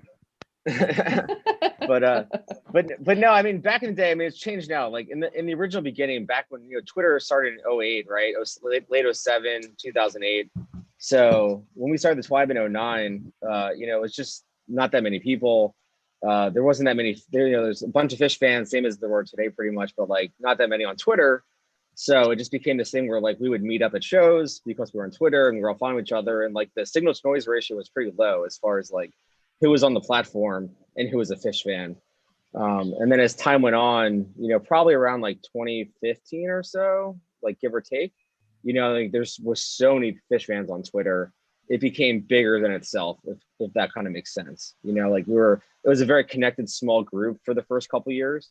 So is there a subset now though? Like, is there still like a listserv, if you will, or is it just kind of a generic idea? I mean, I'm not trying to be obtuse. I just, it's a kind of a confusing concept that I wanted to get clarity on, I guess. Yeah, no, I mean, I think that's the best clarity I can give you is that, in the beginning, it was a subset of people on Twitter that, enjoyed Fish, and we would meet up and we would hold, at every New Year's for a while, we would have like a big party, get together. Like we would meet up there, right? We meet up random shows. We'd all help each other trade tickets. And like that lasted for a good, 4 or 5 years. And then it just became that there were so many people on Twitter and there were so many people like, a part of the group per se, that it just became bigger than, what it was, if that makes sense. Does. It does. It's kind of a loosely formed association at this point, I will say. Like it is definitely Tim, it's a secret society and you have not passed the test yet. So I want to know where I have to send my dues check and how I have to get in, but I mean, you're in if you want to be in. That's the best thing about the Twibe is if you're on Twitter and you want to be in, you're in. I am on Twitter. You don't even have to be naked. Yeah, clothing. That is actually part of the initiation. Yeah. Just so you guys know, I feel responsible to clarify this. Travis has been slowly getting naked throughout the night. It's not in specific reaction to you joining us. I didn't want you to think like, oh, you guys came on and all of a sudden gotta lose the clothes. What if they were flattered by that? Like maybe they were like, oh, he must like us best. I mean, if I had to guess, I would go with creeped out more than flattered. But okay, well, I'm just saying, If I had really planned it, I'd have just YEM socks on at the end of the show to end it. I didn't plan it well enough, so Red Hot Chili Pepper style. Exactly, Kev. Matt, exactly. I would have stood up with just that on and done. We should give Matt the opportunity to thank the Twibe organizers because Secret Junta is a huge selling point for Yem socks, I'd imagine. Totally. I gave them last year as a gift. I genuinely appreciate all the effort you put into it. I think it's awesome, and I appreciate this weekend Wook. I'm a huge fan of people kind of doing it on their own to make this community as awesome as it is all around the band. I think it's great. Thanks, guys. And speaking of this is sort of an unsolicited ad, but I did want to mention Piper Golf. My friend Jeff Poole, who's been on the show with us before, he started a new company. So if you want like golf apparel and stuff like that, and if you're looking to give a gift for Secret Junta, get some YEM socks or, go check out Piper Golf. They're end of my plug. I told and not or do both. Get your grip. We always like to retweet that stuff too. So if you guys do have other companies that maybe aren't on the radar yet and you tweet them at Fish Twibe, I would like to retweet and give people ideas. So well, I know for the Wook blog, we're going to put together a shoppers list of our recommended vendors that we're organizing. I mean, it's just a resource to pull together the people that we know are good and a strong part of the community, and we'll definitely tweet that out to the Twibe too. I really wanted it to go out today, but we thought it best to avoid the noise of Small Business Saturday and and add to it, right? Because there was already a lot of attention, so we're gonna add, at another date, but we'll get that out soon. The reality is we were supposed to do it, and I just got really busy. But that's happens. So what's next then with Secret Junta? Now people will expect an email. They've already signed up. The registration is closed. So the next steps are you get an email, you get your assignment, and then where does it go from there? Please send your gifts as soon as possible, especially this year with the postal service and COVID and every other thing. It's going to take, I think, longer for stuff to get to people. And I love doing Secret Hunt every year, but I will say the worst part of it is when gifts don't arrive and it's like mid-January and people start hitting me up and then I have to chase people around. So if you don't want a mean email from me, I know I seem nice, but I get mean in January. Does that happen? Your gifts quickly. Yeah, does that happen a lot? Every year. Yeah, every year there's a handful of Wooks who just don't send anything. And thankfully, because our community is awesome, I always get volunteers to step in and send consolation gifts because I really just want everyone to get a gift. Well, I will volunteer right now, Wook Plus, to cover 5 people, up to 5 people. Let us know and we'll cover it. Not encouraging people not to send gifts. Hopefully everybody does 100%. But if people Wook out or get too fucked up and forget, definitely message us because Just to be clear, this is Tim volunteering himself, not like none to do 5 games. Chad, nobody's going to you for a handout. It's fine. I got it. No, but what do you think it is? 10%? You get 300 It's usually between 5 and 10 people. But usually we're looking at only about 150. So yeah, probably about there. Now this year, since we're at 270, I'm hoping we still will have that, still only have a handful of people that get booked out on. But I hope it doesn't happen, but I remember the last couple of years or last year Someone always gets burned in these. But getting my gift was such a highlight of the month and of the season, and I luckily haven't been in a situation where I didn't get one, but I can imagine how disappointing and shitty that is. So I feel like my youngest in 4th grade got screwed over with Secret Santa. And to this day, she still talks about that shit. Really? She's 14. It sticks with you, and I don't want people to have a bad Junta season. It's interesting you say Junta, too. Is it Junta? I always thought it was Junta. Tom clarified it was Junta. It is Junta. I say Junta. Yeah, I say Junta. No, it isn't a revolution. It isn't a revolution. It's a guy's name, not a revolution. Katie, you can tell us how to say it and what it really is. Yeah, I think Katie gets the final say. Forget Tom. I think Katie gets it. I don't want that kind of pressure, guys. Oh, hey, speaking of pressure, Steve, Baker wants to talk to you about your smoking. She doesn't approve. Hey, COVID happened. I'd pretty much quit, and then I was like, we're all gonna die, so I picked it back up. And I have a jewel, so I'm. Yeah. I quit. Are you smoking, Kev? Are you smoking cloves right now? Are those your cloves? No, this would be the devil's lettuce. Oh, okay. Did you smoke all those cloves you got? He is witty. Valley High. I still got a couple of them. I can't. They fucking tear your lungs up. That shit's Fuck just yeah, wrong. they do. I can't believe you're smoking. I remember smoking those things in high school. Like. Are we gonna? I'm gonna ask them what their favorite fish song is and their favorite show and flex their stats. And how many they've been to, and flex time. Oh boy, we're never getting away from the flex ever since you came need on to the just show, embrace Baker. it. No, we need to just we embrace. were a strictly anti-flex organization. And I'm all about flexing. And then we brought you. Well, that's when it started. You came on our show like 6 months ago, and ever since then, we have not been able to get away from the flex. It Well, I was think what we need to do is have a little intro song for it next year, or like when we do it again, and have like the flex. Who do you time think I and am, have Missy? Missy is the most prepared person know, on right? earth. I know. We need Our to have after Missy show start makes our running our show show. look like such an amateur. Yeah, tune into the damn after show, by the way. Tune into the damn after show with Missy and Baker. Hopefully, Who knows what kind of fun they'll have? Right now, we just have Baker. We should. So the question is, what is your walk-up song if you were on Late Night with David Fallon or whoever? David Letterman, Fallon. That's the show title. That's the show title. Late Night with David Fallon. Tim, remember that. Okay. He's so witty. Go ahead, witty. Kate. He's What so you got? witty. What would be your walk-up song? Me? Yeah, you guys. Sure. You're new. Well, I was ready for favorite song, which is Antelope. So I guess I'll just go with that. It's pretty jaunty. Oh, Yeah. girl after my I'll own speak heart. for me and Steve and the Twibe. The official favorite song is Antelope. That's why our icon That's is the little antelope guy. Yeah. Yeah. Was, I have a pin. separately our favorite song before we met. It continues to be. So, and we do both have the tattoo. So, I So feel can we have a separate Twibe for just Antelope? Because that's my answer too. Nice. Very nice. Yeah, you guys Sure, can be in your own little group and you can make fun of We'll people like that don't like your That song. don't like Antelope, right? Who doesn't like Yeah, antelope? I don't know those people. Idiots. Right? Fun fact, I saw Tom Marshall's fish bracket, the original one, 2 years ago, and he had Antelope winning out of every fish song. That was his choice to win the whole thing. And he chose Steely Dan to win Greatest American Rock. And Band that did not bracket. work out. And that did not work That out. did not work out. And actually, neither did Antelope. I think it didn't even make the Elite Eight. So But do not follow Tom's advice. Is the if you're crux of this. betting, but I think it's a good choice. Yeah. It's a great composition, good jam vehicle. It's got all you need.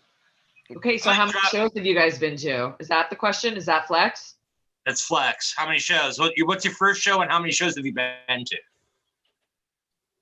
Steve, you go first. I'll go first. I'm sorry, Okay. Steve. My first show is Bryce Jordan Center 97. I think that was like 11-9 That's or simple. something. That's simple. Yeah, the Was simple, the great fucking- simple. And Great I think I'm clocking in at 256. Holy shit. Oh, That's a good number. Does that sound right, Wow. Katie? 256? Yeah. Sounds Yeah. about right. Yeah. The Yeah. same for definitely you, over Katie? 250. I'm sorry, same for you? No, so my fish anniversary was a couple days ago. My first show was 11/25/98 in Albany at the Nick. And I'm about 90 shows behind Steve because I'm also a few years younger. So I'm around That's the best flex right there. Katie. Flex it all. That's a flex. I'm younger, shows, prettier, cooler. I do all the things produce that you know. I run I do everything around this place. Get around the mountain. I send out all the emails. Oh, that's great. Yeah. So good. So good. Awesome, you guys. Yeah. That's good That's stuff. fantastic. I feel like you guys should tell your. Did you guys tell your flex stats every time to your guests? To our guests? I Us, think no. we've said ours No. enough. I think ours are well you can done. tell I yours. don't know. No, You we wanna we flex? evade this question professionally on a Go to- regular go to basis. Go to youtube.com/Wook Plus and look at old episodes. We've Oh my talked about god! it. Can we do Lauren, that? Lauren, We I had got an answer for you. Last year was the 30th year that I'd been seeing fish, and I saw my 100th show the Sunday night at Merriweather. So over Got 30 it. years, I saw 100 shows, and then I saw a few more last year after that. Got it. It's like You a told that like a algebra. fucking riddle. Right. Well, that way Tim won't get pissed. He's the wizard, man. You got to know the wizard's cues there. No, you know what happened? I had kids, and then they broke up in 1.0. Then I had kids during 2.0, and then I only went to Merriweather shows in 3.0 before Yeah. last year. Kids will do that to The you. ones you can. That's how it You go goes. to The ones you can. I don't. That was I, a big show. even if you said I've seen 6 shows, I wouldn't change my opinion of you. I think it's an interesting topic conversation, but there's economical circumstances, there's geographical circumstances, there's a lot of things that go into show, like the amount of shows. I have you've a seen. question. All right, go ahead, Llama. He never talks, so we Is- let him. Yeah, no, this is good. Is He's this talking an well. acceptable excuse? I like to see other bands play music too. No, that's not acceptable. No, no, absolutely not. I have no idea why you're Wrong even on the answer, show Llama. right now. Wrong answer. See, that's why I like to see other bands playing music too. I think That you is- could do both. Yes, you have, That you is have the wrong 52 answer. weekends I need a a bigger year. wallet to do both. You have 52 weekends a year That's before fair. this year. Chad That's gets an it. economical issue. So my wife and I had a really interesting conversation the other day, and it's a hypothetical. How much money at this point in this situation would you be willing to spend on one night of fish if it were this month and it was guaranteed safety? There was no public I spend a concern. lot. I ain't paying over face. Fuck that. The Wook is the Wook. Oh, Kevin's the wookiest Wook We'll of us listen for all. the parking The lot. Wook. We can hear it in the lot. Not, How Not fast paying he over was with fees. that answer. How fast and witty. God, he he was is with so that answer. witty. So He's witty. so witty. I thought Man. you would say how much money you've spent on fish in your entire life. That's where I thought that was going. We were So talking did about I. your toes. So I could if you probably think about pay it, my if you know house how many off. shows you've been to, you know what you've spent. Well, that's Well, not true. some shows Yeah. get way expensive though. Hotels. I don't know, Yeah, so sometimes I if wake up the next morning. 250 shows, you've spent at least that plus whatever, a hotel, traveling, seeing things. Yeah, I like, like you kind of eating know what good, you've Right. spent. staying at nice Yeah. places. I gave up on the Motel 6 when I saw The Dead back in the 90s. Yeah, flex those dead stats. This is There you why go. we don't flex though. I was No, just but I'm flex just harder. saying, I missed it. It went over my head. I feel like That I'd was rather fun. spend $200 a night on a hotel and stay in a nice place that's going to have a continental breakfast and coffee I'm in the still morning trying and to stay at the get Motel my- 6 where the dresser's falling apart, you know? I don't know. Yeah, it doesn't sound appealing. Did you just flex living in a Motel 6 watching it? Is that what's going on here? Like, Yes, hold I on. lived in a It's It's Motel like I'm a 6. big spender. I don't know what to tell you. Motel 6 or nothing. No, have you ever stayed in a Motel 6? I have not. I am not. Okay, Don't well leave then the light you- on.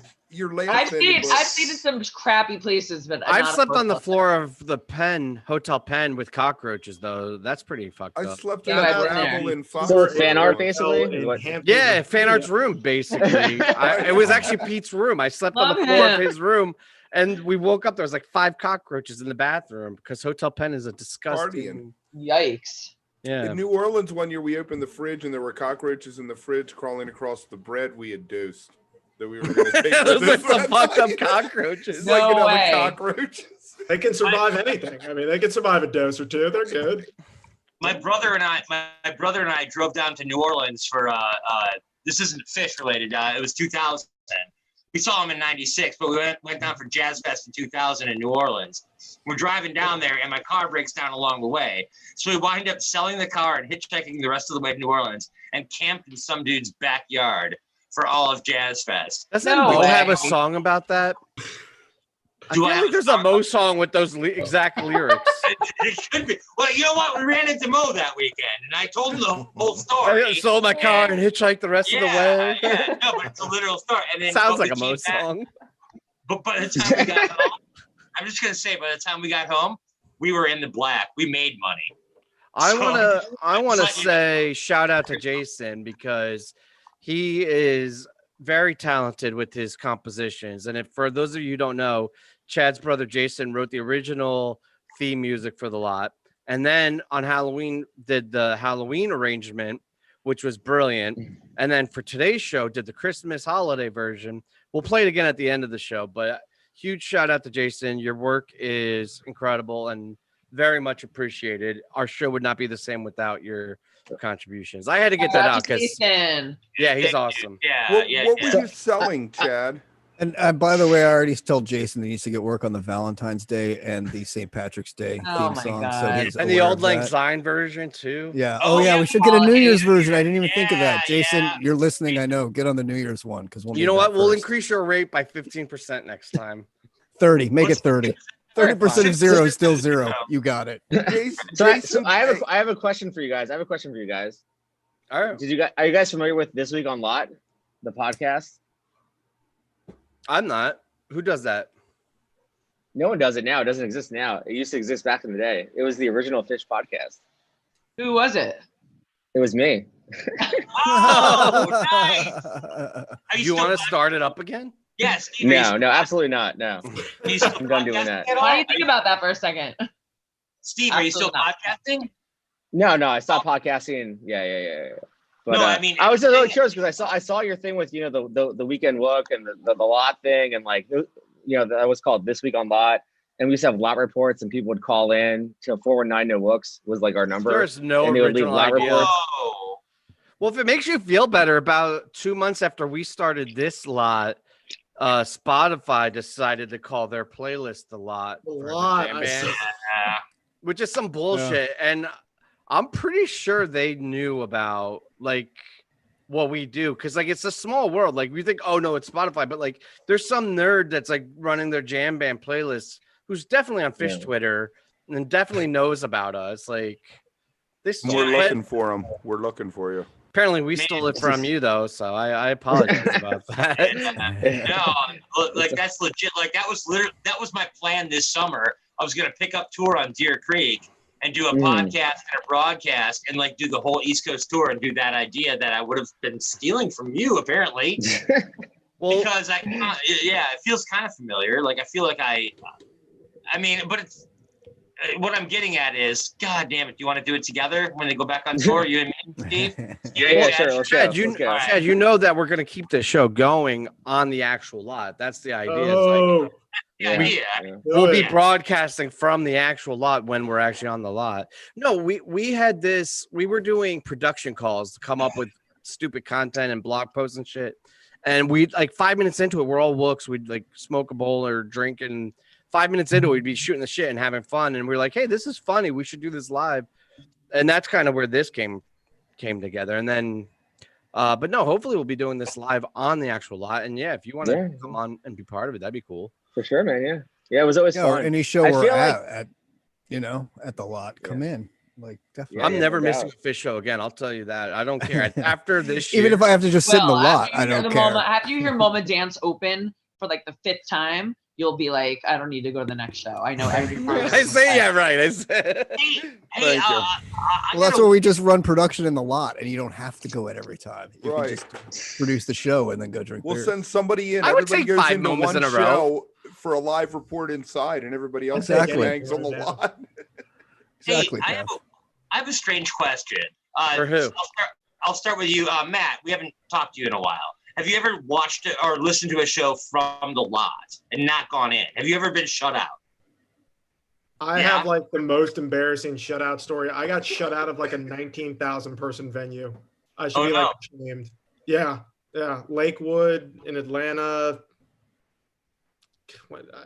That amphitheater? 2000? I don't know. I was so pissed. I was so salty about it. I was like sitting out there. I'm like, how the fuck could I not get one ticket in like a 19,000 person venue?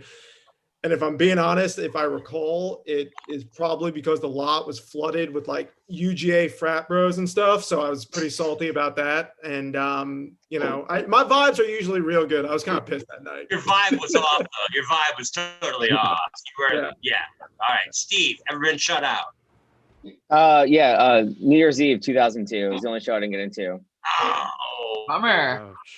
Yeah. That's a bummer. Katie? No, I'm like a bougie Fish fan. I don't go if I don't have tickets. Nope, not playing that game. I've never been shut out. Never been shut out? I didn't go to the Met, so I felt like I wanted to get a ticket to that, and I couldn't. I was so pissed when I found out they were handing out tickets outside the door. They were? For the Met show, yeah. People who didn't show up who won the tickets? No, but people showed up without tickets, and there were extra tickets, and they were just handing them to people. Oh. And I live like 10 minutes from the Met. And I didn't go. I had family shit or something, but. Oh yeah. Sorry. Oh, family. My wife just chimed in from the background. It's like, you have a baby? I was like, all right, I'm sorry. family, like family shit. These fuckers over here. But right still, to my free right. tickets to the Met show. That would have been awesome. Yeah. I was like, that's the only one I didn't. But I didn't really like try to get it. I mean, I didn't. Like, I have a serious account. I didn't like. Whatever. I had one time in Lakewood '99. I had a ticket and I lost it and I couldn't find it. And so then I had to go scramble and find another ticket at some point. And I was able to get one, got into the show, fine. I come back to my car. It was in my like little sketch pad in the back of my whatever, like dash, not the dashboard, but like above the trunk. And then I opened it up and it had sat in the sun for so long, the whole thing turned fucking black. Like it was a mail order ticket. And it was just like all the ink kind of bled out of it. Wow. So it was that thermo paper. It wouldn't have worked. Yeah. That's it would have my worked point anyway. Exactly. But yeah. That's why I'm so embarrassed about Lakewood. You got 2 tickets to a show. I couldn't get one. I was like losing my mind. I'm like, how can I not get a ticket? It's so I've actually done that. I've had 2 tickets to a show. I couldn't get rid of one. And I was like, one's floor, one's seats. I'll just use them both. I threw one down outside of Pittsburgh, out in front. Couldn't give it away. Yeah. Last I was time. like the Taking Care of Business show. There were ticket trees. Yeah, Yes, Hampton. that Hampton And that running. show is Yeah, like I think we had more than one. show. Yeah, those shows were so good too. So, Chad, did you ever get shut out of a show? You know, I gave up. I've one show. I gave up after it was the night. It was Dick's, whatever year that was. I went into the Sunday show where they did the thank you set. I was at that show, but the night before, the Saturday night, showed up without tickets. I said I would pay like max like $1.25 for a ticket, and then I didn't find one that. Yeah, and I was like, you know what? I'm gonna go sit in my lawn chair and like experience it from the outside. You just came out here.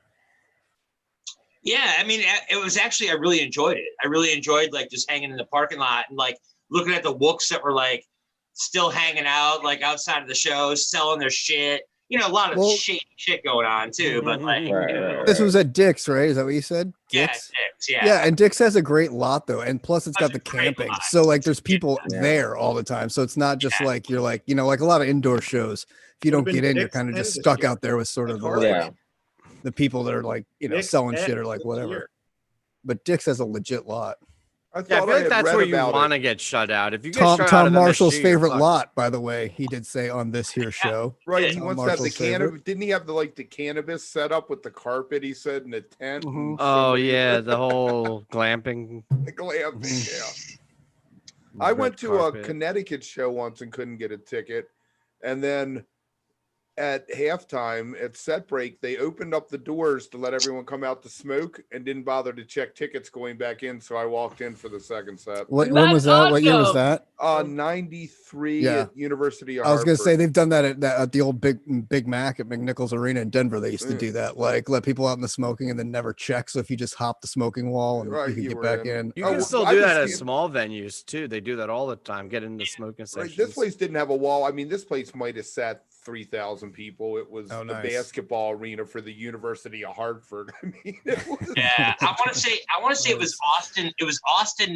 '97. I was at that show and it was so hot. It was like 110 degrees, and the cops made people go in the venue. They were like, even if you don't have a ticket, so people that were hanging out there a lot, they're like, no, you guys, it's too hot out here. Go inside, get some water, use the facilities. Like, we don't want you out here. It's a health, hazard. That's in Austin, and I feel like that would still happen. Like, that's just how Austin is. Yeah. The cops are coming around like you would have a joint in your hand in Austin. The cops are coming around and handing you a bottle of water. Yeah. They just didn't want you dying on their watch. They were like, no. Well, that looks bad. I mean, you don't want to have people die. Yeah, it was super hot, man. I was at Disney World once, and they made them give away free water to everyone because it was so hot. I had taken the girls there. Because usually, I guess they charge you for the cup. Who the fuck knows Disney?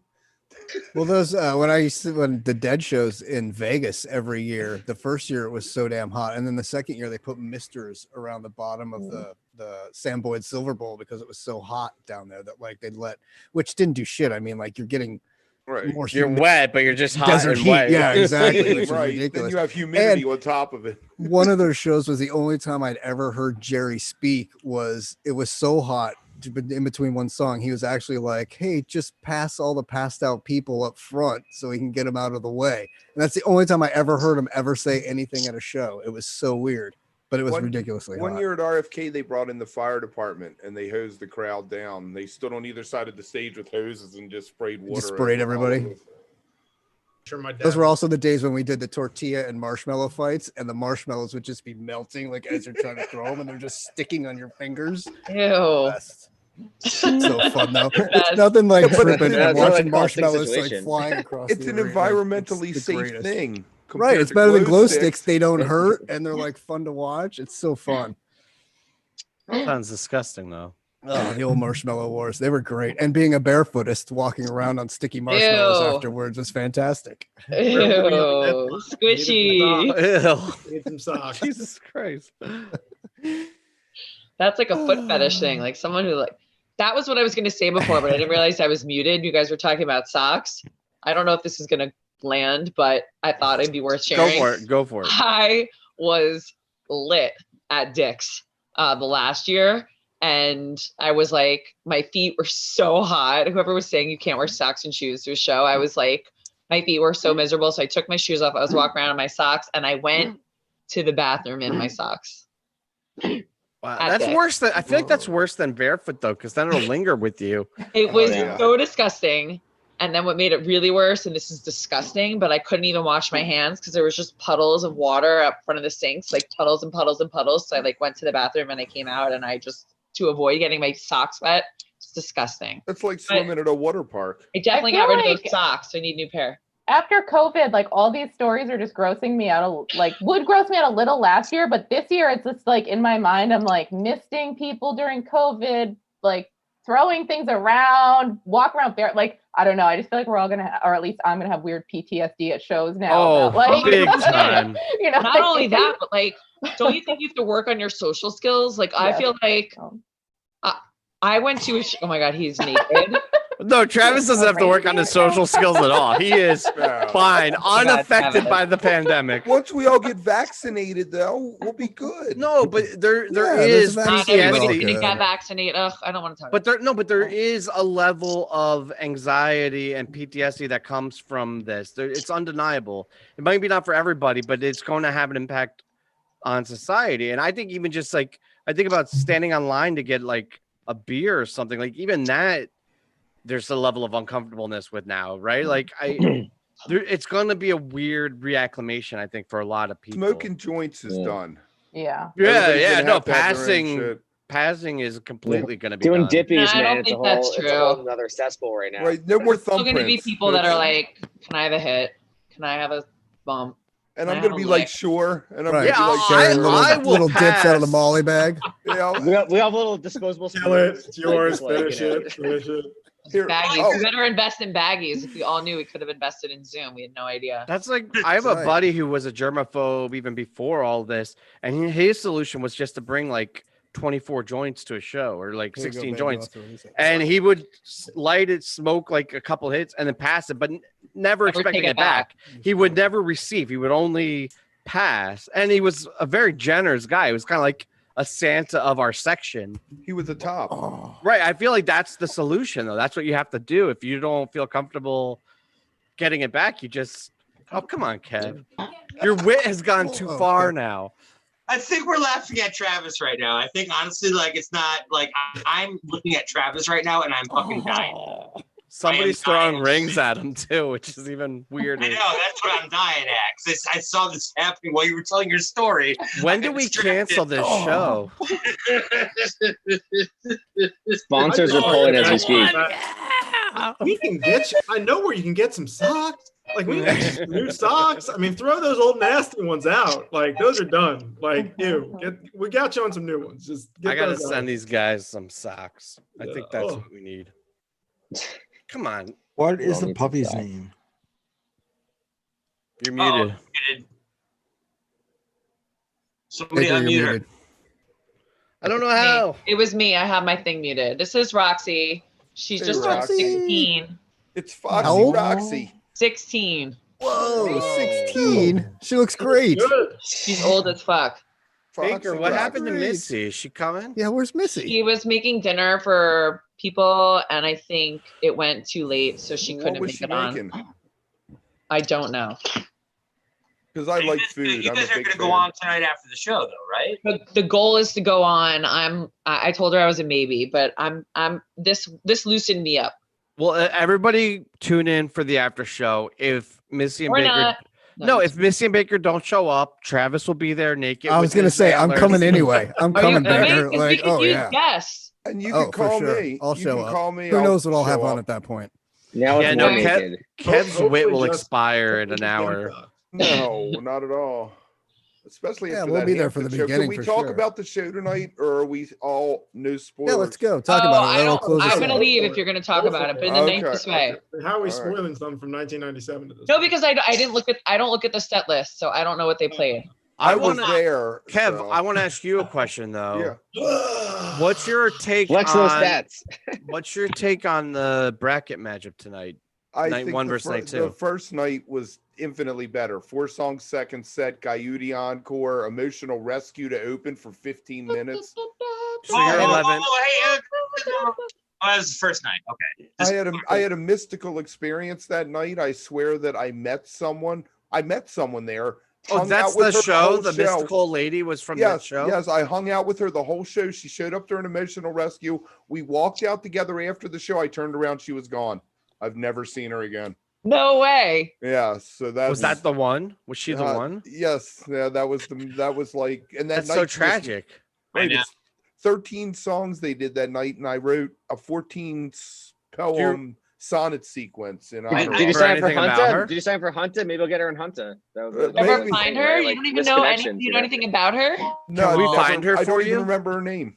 Misconnections. Where isn't there a fish Yeah. misconnections? Is There there? should be. I There's think this gotta was be. it. Come on. Yeah. That's a thing. I didn't If just you make were that at 11/21/97 and hung out with Kevin, please reach us. You can hit us up at Wook Plus or at Weekend Wook WookPlus.com. Hit the message board. or at Radiators and a bunch of numbers. Hey, 10, I know I don't know 20. your handle if you have a bunch of numbers on it. I'm sorry. The generators. The generators. Generators. You know, it might be a date. Kev, you're way off on the results, by the way. You're like one of I the know. few people that think night one was better. Well, that's because everybody's only buys what they're sold. So you're saying because just, of dinner just and a like movie? just like 70s Clapton. Right, yeah. Oh, you're right, Travis. He does have terrible takes. I forgot about that. Witty, yes, but takes are not that Takes great. no. No, Katie, Kevin, can you confirm if we were all signed up? Because we asked Llama to sign us up, and I don't trust that he did it adequately. Don't bother her about it. I know. We'll get the email tonight or tomorrow. I've If you already want got my email. We're confirmation good to before go. your email, I do accept cash. If There you want we to go. I was bribe gonna me, I'll say. give you confirmation. Venmo her. Cash and dabs. You gotta take Cash and dabs. Cash and dabs. Our Wook solution was to have one person sign all of us up, but then there's that doubt of like, did he get it right? Did he put the He did information? in it. there? He did. Yeah, I trust That's a Llama. Wook He's a plan. smart kid. It's a Wook plan. He doesn't talk a lot, but he seems smart. Because he's smart. Because he's like, I That's don't the want. move. That's kind of the move. Talk less. I like it. That's the move. Just sits there looking all Teach me. suave with his awesome holiday hat and those sunglasses. Llama Suave. well, Llama's Tree. got a military background. He only speaks when spoken to. Isn't that correct, sir? Not He laughed in your anymore. face, Chad. Chad, he just laughed at you. That's all he did. That was a laugh. It was a chuckle. Oh, chuckled, okay. It yeah. was a chuckle. It was Ooh, a he chuckle, spoke. not quite a laugh, only a chuckle. Sorry, mischaracterized. Sorry. No, you're fine. Add So that to the tonight- list of my with shitty dancing of things that I fucked up. So Oh. I'm what do kidding. what does everybody, all our guests, think they're going to do for New Year's for damn? Glad you asked that. That's a good question. That is a Great good question. Wow, there's a little Great bit of wit left in the tank. Right Great before the question. end. I'm so glad. Right before the end. Good I close. mean, I think we all know what we want them to do. I was The about question to is say that- that. Yeah. The question is, Soul is it gonna be Planet? realistic? We're all in line on Soul Planet, right? Right. Yeah. 2021. Okay, good. Uh-huh. Would you Yeah. stay up all night if they did what we all wanted them to do? 95. I'd hop on board. I would. What's Yeah, that? Sure. What else Go am on. I doing? Right. They ever I'm with dare it. it, they won't. Anniversary, that'd be pretty fucking cool. I mean, They I said think it it was would gonna either be be the something last- like that, or hopefully we get sort of like the Halloween show and get maybe a 2-show or 3-show Right. type thing, or That'd be like cool. I Oh, don't that know, would be like, it'd cool, if we too. get like That'd a be cool. couple things Like- or They, something. they said it was the last dinner in a movie, so why not be like, fuck it, let's just blow it all and go out fucking big. Wait, what's the last dinner in a movie? They said that they were going to do it through the end of the year, once a Oh. month, when they started the once a month. Yeah. Shit, we're out of a job then. Yeah. We're gonna have to Chris start started doing the this for like vegan Humphrey again. shows or You something. could be on lot for a million different things. It That's works. gonna be our series finale. The damn gonna be after show works too. The tree lot, like we're actually just selling Christmas trees. Just come hang out with Yeah. us. I shouldn't have gotten naked in the penultimate episode. Damn it! And all Should have waited for the Actually, finale. You want to try that again, You Travis? I can't naked believe he under even got Easy that for you to much say, out. Chad. Do you know how many balloons Travis has had tonight? Can't believe he got I that haven't much counted. out. I haven't counted. I would be cool with Haven't like a been 3 New Year's gag, like 3 third set run? show, like That's something more early, and then maybe like an 03 and then a 3.0 one, The no like Miami 2.0 03 and shows. then like 2013 and then like 95 or 97. You know, They like need to do show like the- one from each They era. need to show the P-Funk night. Oh with my George God. Clinton fucking cracked out on crack, and Trey fucking zapped out on oxys. on it. Travis, man, what the? Travis, you have gone off the rails. There's no way anybody else is getting the focus right now. Travis. Can't Can we we go to- say something? Can we go to who's directing right now? Can we go to speaker view and just let Travis? Everybody you. mute except for Travis. All right, who's the host? No, I did it, What? but it went to you, asshole. I put it on speaker view, but you started talking. Travis, say something. You can't talk, Chad. Otherwise, it doesn't go straight to me. Merry Christmas, everybody. Merry Christmas. Happy holidays. What's funny is Happy holidays. we've done like 19 of these, and Travis is the most reserved, quiet member of our team. Usually It's the doesn't holiday say a episodes, word. man. He usually turns his camera off and just produces from the background. He And would be then- the guy with his ass. And then on the fucking Twibe copy and machine. Yem Socks come on, and we got Baker And they're like, here, "Who the and fuck he's is like, this guy?" "Fuck it, we're going all wild."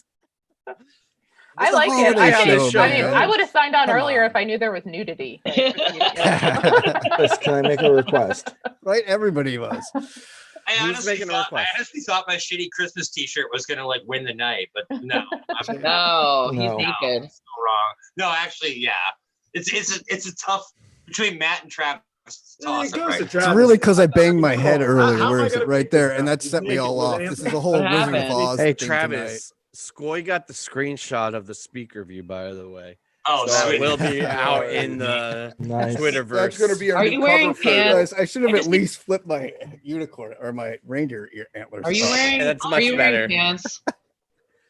Am I? Yeah, I am actually. Yeah, did you enjoy my sock one? I have a full Disappointed. house of people here, so I have to be. Oh I'm yeah, that, of disappointed. course. Otherwise, David. it'd be embarrassing. We're just gonna walk right past the fact that he called that a unicorn. Like I heard that, Travis. You called that headdress a unicorn. No, he meant. No, I said. Oh, I meant Watch the your antlers tape or back, whatever. guys. That's No, fine. you Watch did. it. Rewind it. You heard it too. Thank you, Matt. I know what he meant. Rudolph. I know what he meant. Yeah. Rudolph, Yeah. you don't have to All turn right. on the red Can you light. sing us a song? I want to hear a little Rudolph the Red-Nosed Reindeer. Red, No, red. I will not sing. Absolutely not. You know, all the Oh, other come on, reindeers one were bar. assholes. Absolutely not. Please. Absolutely not.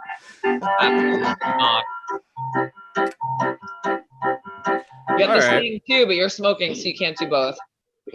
Ooh. Burn. Come on, man. So can we talk about Rudolph and how fucking much those guys were bullies to that poor kid? Speak to you. Speak That shit was fucked up. That story is just fucked up. And then they're like, "Oh, you got something for us? Come on over, buddy." It's fucking. Now your views. I apologize for ever throwing you in a penalty box, Kevin. I don't know what I was thinking. He's killing it today. You are on fire tonight. On fire. Whatever you did tonight. Stump the boomer. You were 5-0. I didn't start drinking it. I I mean, didn't start drinking till an hour before. I don't- Oh, Instead of, like, that's the 3 key. hours before. Yes. No, your Stump the Boomer performance was truly impressive. Excellent. And actually, Andy was quite the good host. I'm sure he's not watching anymore, but he should host those from now on. That was fun. That was Much fun. better host than I am at that. And the best part is I answered the third question before you even. That asked was it. really cool. That- Holy shit. I was like, how did you get a copy of these questions? Honestly, when I was preparing that, I thought I got you. I was like, oh, he's not going to know this. And that's one of my favorite movies. That's funny. You all should really watch Holiday Inn if you haven't. It's a fantastic movie, and it has one of the most racist songs ever for February. They do a blackface scene in it, but it's That's bad. well, it was made 38. Bless you. Thank you. 39, Doesn't make it so- good just because it was old. Well, Still but bad. it's, Preach. you have to like look at it as a historical document, I guess. When is the show starting? Should we? 11/22, Yeah, I'm going to. 11/22/1997 is a historical document, and they're about to cue this shit up, and we are about to all fucking rage our couches. I mean, that is hype as hell. What better shit do we have to do other than that? I mean, let's face it. That's it. That's right. Let's That's do it. it. Go. Get naked, people. Go dance I'm your going to asses thank off. you guys. I want to thank Matt Yemsocks, Baker. Hopefully we'll see you and Missy tonight for the after show. Tune in either way, because if she's not doing it, Travis will be. The Tribe, Katie and Right. Steve, huge appreciation. I want to end us because I don't know if anybody caught it at the top. I'm going to play our intro as an outro because Jason killed it, and I want everybody to hear this. And everybody have a great show. Thank you so much. Thanks for having us, man. See you later, Baker. Thank you, See you guys. I'll be there.